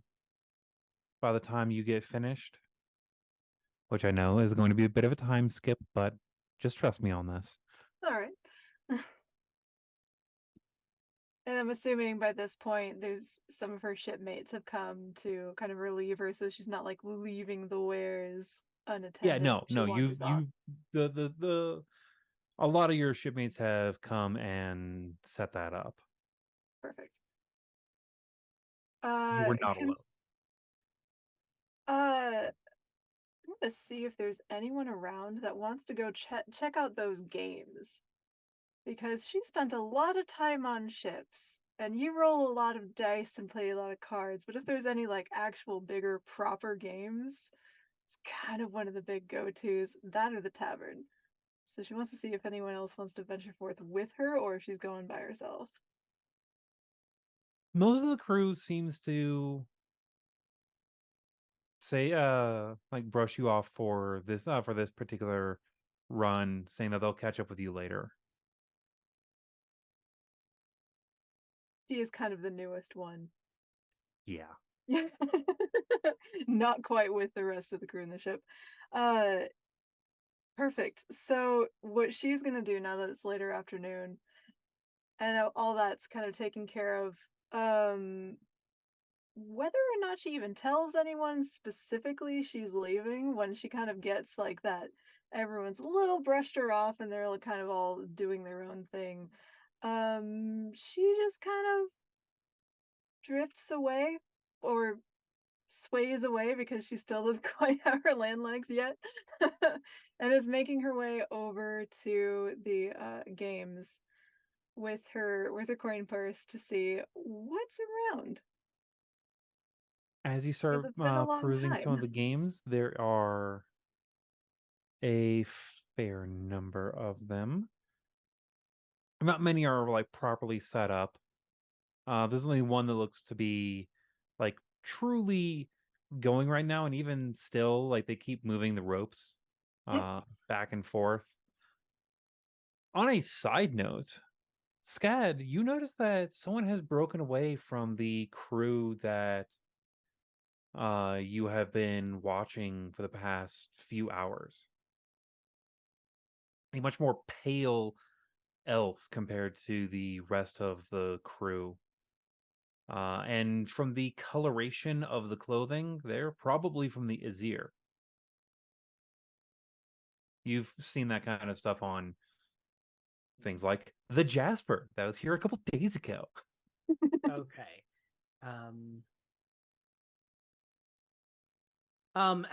Did I catch the part of the conversation where Myth Luna tried to invite the others to play games and was kind of brushed off? And if so, did I get a read on the nature of the relationship of that interaction?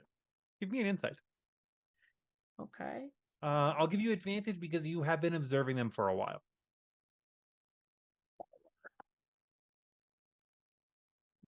Well, that didn't help me much. It only gave me a 12. A 12, you're pretty sure that it's mostly down to the fact that you've heard a few of them call her Scrub. Yep. Or Cabin, or you've heard a couple other things said, but none of them. Scorch, maybe. Scorch is one that you've heard, and you've also heard them say something in one of the dialects of the Expanse, which Luna, you've heard that a few times. You're not quite sure what it means, but you Just have rolling with it. I don't know you have what a it means. good It's feeling fine. that they're insulting you to your face in a language you don't understand. Probably, but oh well. Yeah. Okay. Kind of why she just kind of skipped off on her own, and after being brushed off, and just didn't really fight it too hard and said, "Cool, I'm gonna go do something else." I think what he's gonna do He's gonna take a big breath, catch himself, prep himself. Then he's gonna drop the mask in the hood, do a big end run around, and then trying to look all official, come up to Myth Luna and be like, howdy there. Were you with that are you with that crew that you just separated from? I'm with the dockmaster's office. Them? Yeah. Yes. Yeah. I, Hang on, I need to pitch helped up. set up the thing, and we're just having a bit of shore leave and selling our wares. Yeah, what's up? Yes, of course. I'm just trying to get an accurate counting of crew. We just want to make sure certain paperwork's up to date. We've had a bit of a mismatch in something. Can you give me an accurate count of how many crew and were aboard and were working aboard the Jasper? DM, do I have an accurate count, and or do I have an idea about whether or not I should be saying anything? You do have an accurate count. It's going to be in the mid-low double digits, which I'll let you give that number. Okay. And also give me a.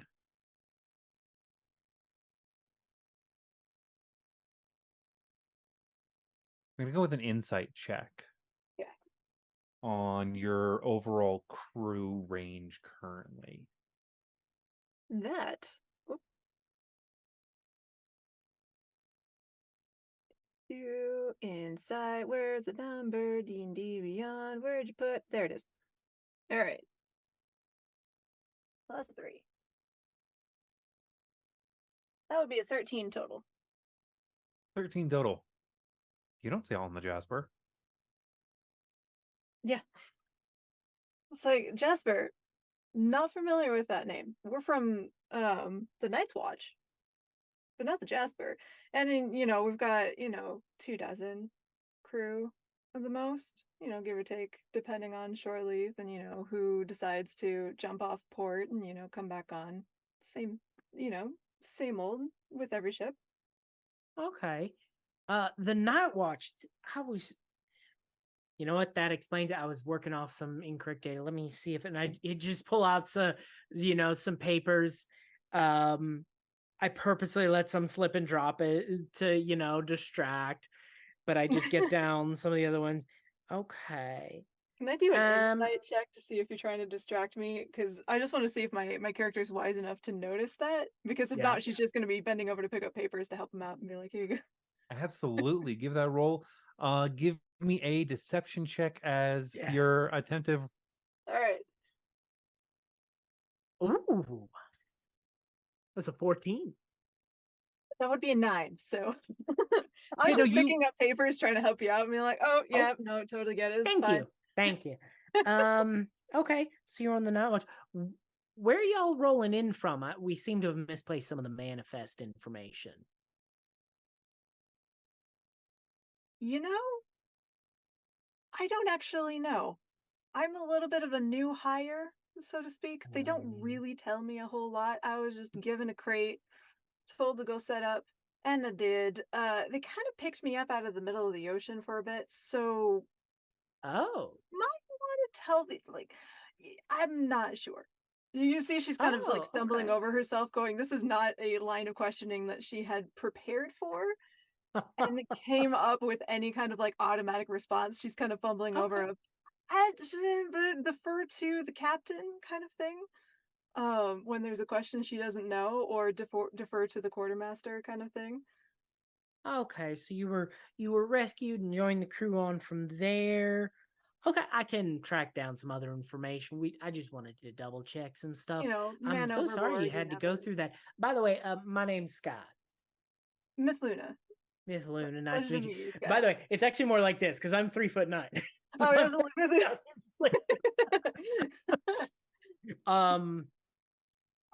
were approached by a goblet. Yeah, a goblet, 3'9" goblet. By the way, I just pulled the mask and hood down. I didn't even roll them up to make them look fancy. This was a rush job too. Okay. It doesn't even phase her. She's still wearing her big old steampunk goggles. Through all of this daylight, and she seemed as you're watching her, she's kind of sidestepping a little bit to make sure like she's always in the shade of a building and trying to Mhm. avoid sunlight where she can. Okay. But otherwise, like like seeing a goblin face or like pulling the mask down doesn't seem to phase her the way it might phase other people. Oh, cool. Well, if one last little thing, you know what I misplaced? Do you seem to have an idea of how long you'll be in port for, or before y'all be shoving off For the festival. for the festival? All right, yeah. Yeah, for the festival, for the carnival. Speaking of which, do you see any of these games? Because none of them they're still busy. Can I tempt you Yeah. on a challenge? It's been weeks since I've challenged anyone to a proper game. Okay. Come DM, can I on. request a persuasion roll for Absolutely. because On my part? he wants to get back to work, but at the same time, new person, actually genuinely nice, and he feels kind of bad because he's getting an idea of what's going on. Because of this, I'll actually ask that you have it at advantage. Oh, all right. You get your persuasion at advantage. If you want to contest, depending on the roll, you Yeah, can. It will be I'm a wisdom thinking- saving throw. Wisdom No, save. charisma saving throw. Charisma save. Okay. It's basically, can you resist the charm through Mhm. just charm work? Force of will. Yeah. Dirty 20. Yeah. No. You know what? I look around. I try to spot someone. It's still the afternoon. I have till end of the day to get this in. I've been needing to take a break. I've been kind of working for a few hours. My mandated lunches should be coming up now, so why not? And if anyone asks, you know, you tripped over a couple of kobolds or, you know, a dweger or something, you're good. You're fine. I actually did trip over a couple of kobolds once. Did you?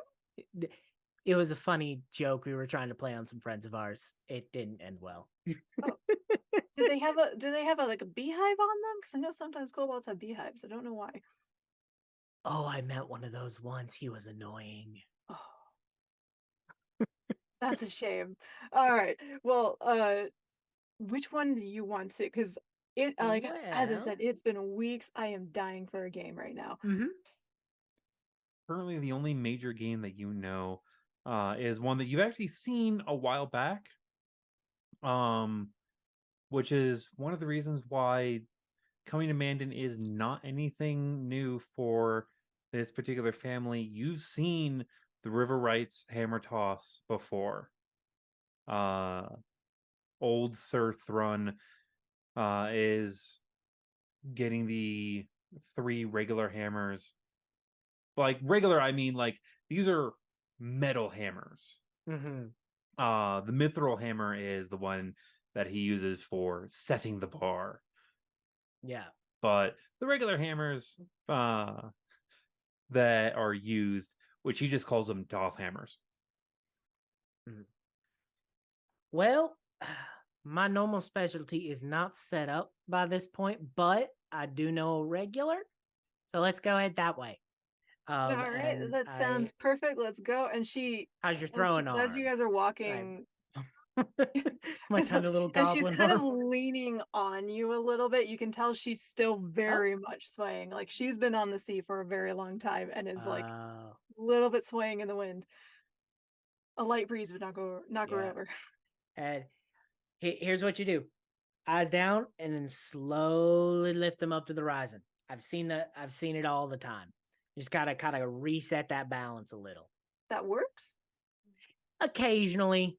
She'll try Might take it. a little bit longer, depending on how long you've been out at sea. Oh, here we are. As a note, when you do try that, it temporarily makes it worse. You're used to doing that kind of thing at the City of Dreams, where the water isn't as moving, but the ships do just like move from it being you're basically walking on a giant waterbed with a bunch of other people. She's on the ground now. Oh. All right, up you get. Ow. I'm good. Just give me a second. Here, just hand on my forehead. Just use me as a crutch. Come on. Yep. Just balance right there. There we go. I got my goblin Silver, you stick here. see We're this good. very interesting duo walking up of a pale elf, kind of looks like a high elf using a goblin as a crutch. You've seen Scad around before. Would I know? Would I be familiar with Silver? Would I've run into one or two times, maybe? Didn't I ride off on a horse? You did, but that was earlier in the afternoon. Okay. Like that was when you showed up. We've now time skipped a couple hours to get this day through. Gotcha. I just wanted to Yeah. make sure. Yeah, you're back. You've done a couple extra tosses, and you've also tossed some of the tossing hammers, which is basic standard D&D gear of the throwing hammers. Don't Hmm. eat my I mean, I just they're- rolled a check and got a natural 20 to see if I knew what So they're walking up to me right now? Yeah. You've probably seen Scad a couple times, maybe not 100% by name, but I'll leave that up to you. Okay. Yeah, I've definitely. I'll be flipping the hammer in my hand, and I said, "Hey, office boy, come to read some more papers." Actually, I'm here to play. I'm on a break. You know, the mandated break to make sure we don't overwork ourselves. Oh, Yeah. And this one has been gracious enough to challenge me to a game because I'm desperate for some entertainment. You have no Oh. idea. no, I can imagine. It's been kind of slow over here, but Day before the welcome festival to. setup is always weird. And honestly, thank you. But welcome to Silver's Hammery Hammers. We like to toss. We like to Hammery throw. hammers? Yes, Is Silver. that a thing that I haven't heard of before? Is this a local custom? Samurai hammers? Yes, very orcish. All right. Yeah, very orcish. Well done. We like to toss, we like to throw, we like to hammer. Throwing the hammer as far as you can is the name of the game. Would you like to try? Absolutely. What's the Ladies going rate for a first. toss here? 1 silver. All right, I hand over silver. Wait, do they look wealthy? Like, do you guys know- look? Roughly Scad. Mhm. That is I'm like flat middle class in my Okay, garb. You know, I keep it clean for working on the docks, but I'm by no means dressed in finery. It's utilitarian, it's functional outfits, but it's not, you know, bad. eh, And You know Smith what? Luna looks odd. I'll charge Myth Luna a silver. Office boy, 2 silvers. I don't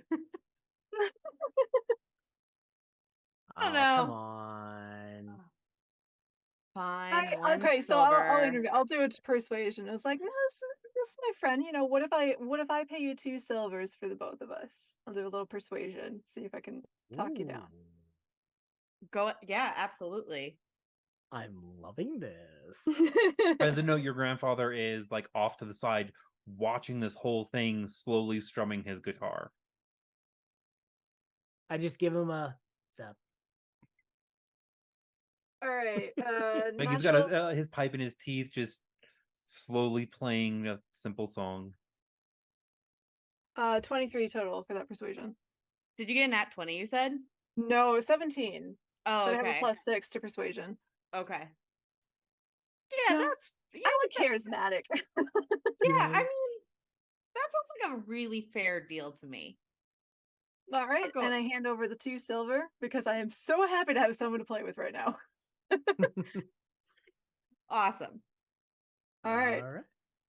And Ladies I grab the first. first hammer and I handle first to my little goblin friend. Oh, you sure? I mean, you want to go first at the bar for me? I Goblins don't want first. to. Okay, all right. So I'm pulling out the dice that has been betraying me all night because I want the good role play experience. That said, I do have a feature called Fury of the Small that technically adds more damage. Can I instead use that feature to try and extend the throw depending on the roll?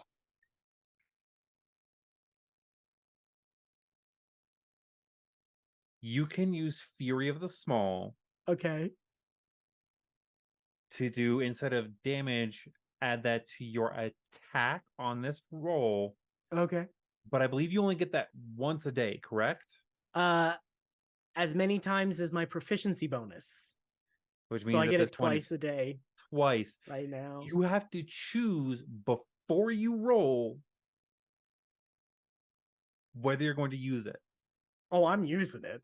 But Because you it'll only be get hilarious. two of the 3 throws that you have. Okay. You get 3 tosses. Oh, I get 3 tosses. Mm-hmm. It's best out of 3.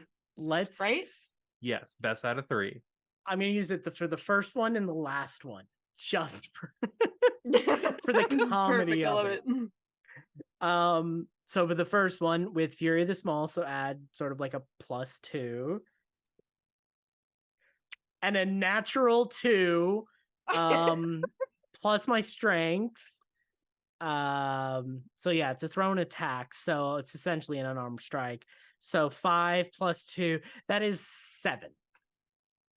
You know what? Good try, little buddy. It's just your first. It's Well, it's just your first try. You know. Yeah, that falls very short of the first rope, which Yeah. is a like brown hempen rope. Yeah, I had a feeling. Okay, my character is, as soon as she sees this, she goes, "Oh, this is your break off of work. You're working all day at the docks, and that's all you can do." Like she's teasing you. Yeah. I'm taking it because he knows he's not that strong. He has just a little bit of athleticism. His more thing is, acuity and, precision. So each time the hammer lands, it's landing in a straight line. Out of curiosity, aren't you proficient with hammers being a... I am proficient with martial and simple weapons, so I was accounting for that in my roll. Okay. I have a +1 to my strength. Okay. You know what, little buddy? It's okay. I'm sorry I teased you earlier. Maybe it's my fault. I came off a little strong, but you still have 2 more hammers, and Silver I will do. hand you another one. Yep, I do. And without even trying, I just swing and that's hilarious. That's a natural 19 for a total of 22. With that 22, that lands just a little bit past the red rope. Hey, didn't know that could happen. Look at that! I told Yeah. you. See, what did I say? You're off of work. Come on, put a little arm into it. All right. Yeah, I you're trade up learning. and get ready for the last one. I'll And I'm hand going to you add Fury to the Small. I'll hand you your last little hammer. I have to have the shorter hammers with the slightly heavier heads because my arms aren't that long. Noted. And throwing she'll the kind kids' of hammers. Yeah. she'll shuffle and pretend that she's giving you that request, but she'll like, here you go. Oh my God, yes. so you think it's All right. changed. And I mean, it flattened outside the roll, so I'm going to outside of the tray. I'm keeping it. That was in 13. 13 total? Yes. For that last one. That last one lands a decent, but not too far off shy of that first rope. There is a total pulled of... a muscle on that second one. That's what I was thinking. I was thinking, you know what, man? Like, he totally put all of his energy in that second one. That happens. But So, Silver, you do know that this is a that he'll be getting a red bag filled with some nice stones and things like that. Would you like to roll, Scad or myself? Whichever one you can, either one, any one of you can opt in for it, for how much these items are worth.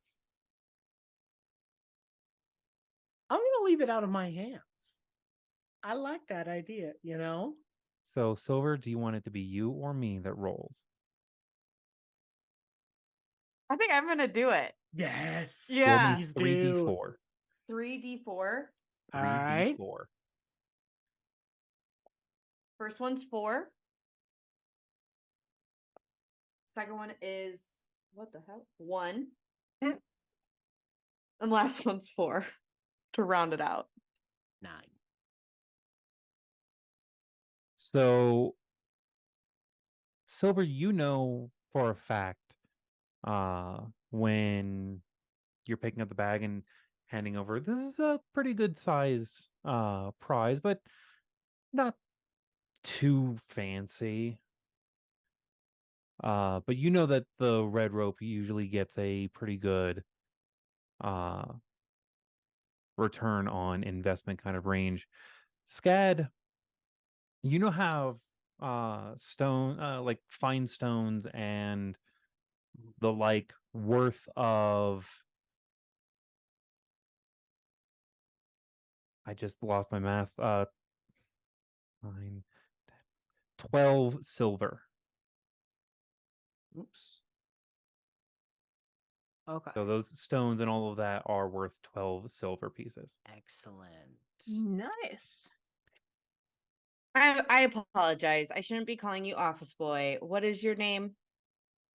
Name's Scad. Nice to Scad meet- Itand. I'm Silver. And I'll shake your hand. Oh, wait, I'm no, a you're dwarf. more, you're Yeah, more so my it's height, like so it's a yeah, little bit and you, my lady, what is your name again? I'm sorry. Myth Luna, and she actually gives you a greeting in like a traditional greeting in Dwarvish of welcome, and she speaks it as if she's native to it, or I at will least s- close enough. I will say it back in Dwarvish. Brilliant. It's like, so now it's my turn, isn't it? It is. Do you need a special hammer like Scad? I need whatever hammer is traditional. because I'm pretty sure she's not proficient in throwing hammers. Nope. I'm also fucking with both of you. I don't have a special I hammer. know. I just want you to feel welcome. I think Scott picked up on that, and he's just having fun with it. Yeah, yeah. Because Mhm. it's like he needs a break before he gets back into what he's got to do. Yep. Yeah, pretty much. And Silver needs a little bit of a break and interact with people. All I'll right. hand you a hammer. And she is not proficient in hammers, I checked. So no throwing hammers. Daggers, yes, but not hammers. So it's basically strength straight. Okay, strength Yep. straight. Yeah. Mhm. Because you're not proficient. Where did I go back to the main? Nope. Would the that's bag not- be like 10 pounds? Given who's on this particular Zoom call, I would say strength queer is probably better. 21 for the first one. Accurate. That's not bad. 21. That was higher than Scad's, I think. Wait, how'd That's you the get first 21? roll. My biggest one was a 22, yeah. Oh, okay. Okay. Okay. How did you get Alright. 21? Roll number 2.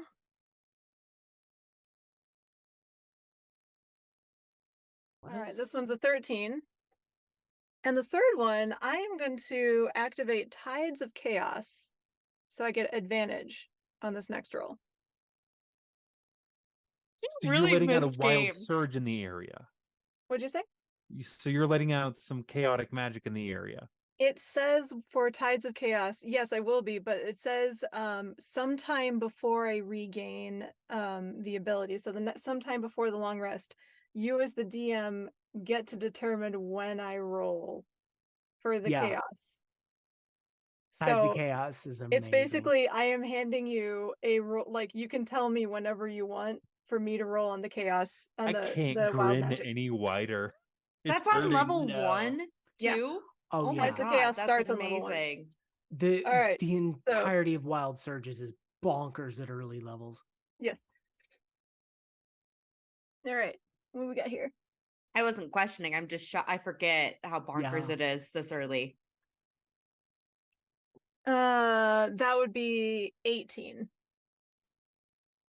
You'll see Silver just like aghast, like just like speechless and okay, you really did miss your games, huh? By the way, that Yeah. first throw did Was the land best one. past the red rope. The Okay. third one landed past the gray rope, but it's not the one that you get your prize for. You get the prize for the last one. Would you like to be the one that rolls, or toss it between Silver or myself? I will absolutely roll. What am I rolling? You are rolling 3d4. 1, 2. Where's my last one? Come here, Caltrop. I have one more Caltrop. Where are you? Doop-a-doop-a-doop. All right, I'll just have to re-roll one of them. Doop-a-doop. All right, so we got a 4 and a 3, and then I re-roll one.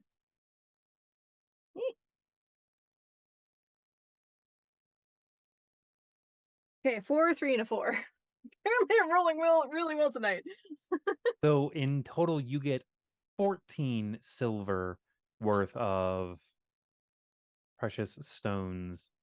Ooh, Yeah, that it was is a good idea you brought me here because this certainly rocks. this is fantastic. You are In my total, good the luck weight charm. is it's only a couple pounds. Like these are Only a very couple pounds. nice stones.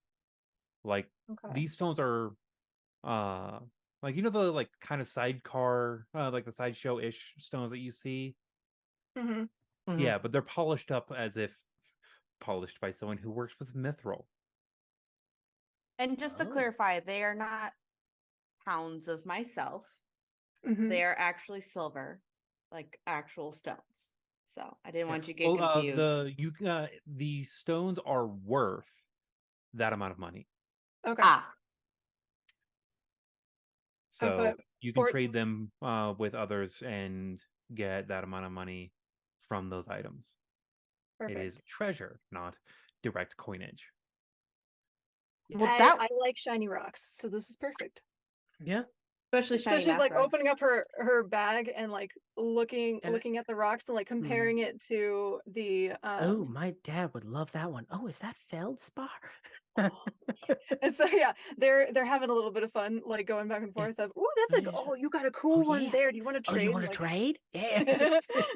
Silver's just like watching between the two of you, just pinball, like ping pong ball back and forth.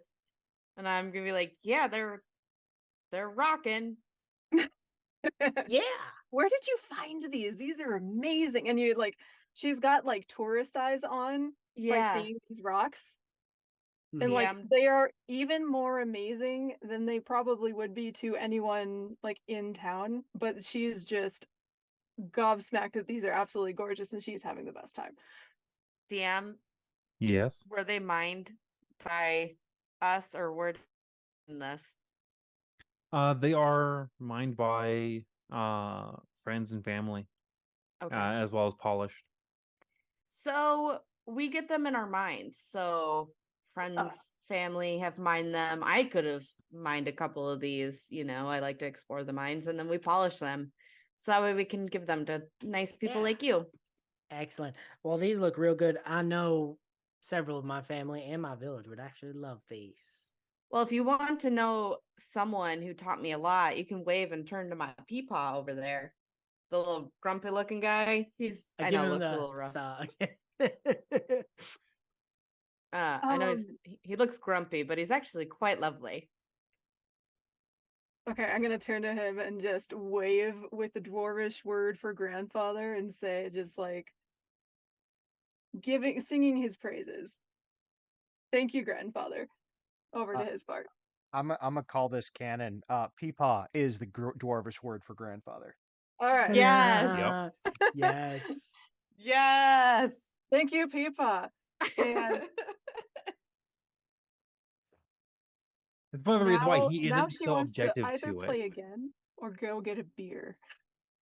Ooh, if you guys get a beer, can I like join you on that? I'm a sucker for a house-made mead and I could use a break. I have been working so stinking hard, not really, but we're gonna pretend that I worked really stinking Mhm. hard. This is a festival, isn't it? Yeah, it is. It's a fest. I actually may know a drinking few to good the places bars. too. Honestly, Silver, we'll need a room for the night anyway. Yeah. Why don't you see if you can secure us a room over at our usual with the Siren Sanctuary, and Yeah. Yeah. I Can was I gonna can I search invite there for some ale as well. because they got some good nice. Yeah. shit. Can I Might as invite my well, I mean, friends? might as well. Okay. Well, I got a separate rooms, place. I live obviously, here. but yeah, I'll cover them for the night. Grandfather. Peepaw. Peepaw. May the stars shine on all of your minds. You're Silver will brilliant touch and her chest. amazing. And as the camera pans and meals are had, evening passes, and the morning comes, many people are up at the dawn of the morning. Silver, you're used to your people greeting this particular day with music. And begrudgingly, this is while still in the room, but just sitting at the window. As the sun rises in the south, and the festival is slowly getting underway, we will fade into our credit loops as it is getting later into the evening. I wish I could have done a little bit more tight knitting, but I will make sure to get that in 2 weeks when we come back again. And just quick clarification, because I did use Tides of Chaos. Do you want me to roll before or after that long rest? We're actually going to have you roll right now really quickly as I pull up my little chart. This can That's in no your way. custom wild surge chart, right? My custom little wild surge. Oh, it's not fully custom. I did pull it offline, but I'm working solely on my own. Yes. And I am using my nice Chaos Green dice. Oh my god, yes.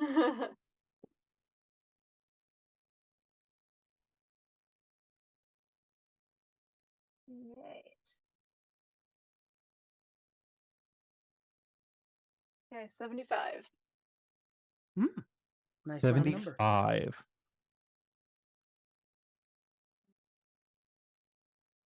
As you lay down for your rest, you start preparing to do your usual like cleaning of your clothes using your magic. You notice that it's taking half the time. And for a full minute, all of your spells just flow out of you with such extra vigor and strength that you don't even know what exactly is happening. Whoa. And this is like as she's getting ready for bed. Yeah. Let's see if there's anything that she would. I think that she's going to cast Dancing Lights that's going to just bob around her by accident. I don't think she's going to do this one on purpose. When you cast Dancing Lights, it is much brighter than usual. As if you had used the Empower spell ability. Oh. Well, then before bed, I'm assuming since her new friends are around, she's going to use this newfound ability to play with the dancing lights and have them kind of dance a little jig because she's probably a little drunk right now. The whole endeavor lasts for about a minute before it dies back down and fades away back into the normal. I would like to believe that Silver, as she's drifting off to sleep, is thinking, 2 new best friends. They don't know we're best friends, but we are. As I drift to sleep. Perfect. And if I may, right as they're all going to sleep, off in the distance in some loft apartment, they hear a tiny window squeak open and a tiny little shadow figure hop out onto the roof and leap out into the darkness. I love it. And my character still forgot a quarterstaff on the ship. She has everything. Not the quarterstaff. 2 new best friends. That's all. They may kiss. Wait, what? Yeah, what I don't know if I signed up for that. Does that bring us to a close, oh illustrious That is GM? bringing us to a close. I would Excellent. like to Well, do like the very, very last wording that I usually do at the very end, but I will. I'm going to do a little bit of plugging real quick, and then I will turn it back over to you. Thank you all for watching us this evening. It has been absolutely delightful. I apologize for the technical difficulties. Both of these, both halves of this is going to go up on my YouTube. I'm going to see if I can edit them together so it's just one contiguous video. But I'm going to go up on my YouTube Do that. sometime later this week. I will also pass the files over to anybody in Sundry who wants them so that they can post them where they see fit.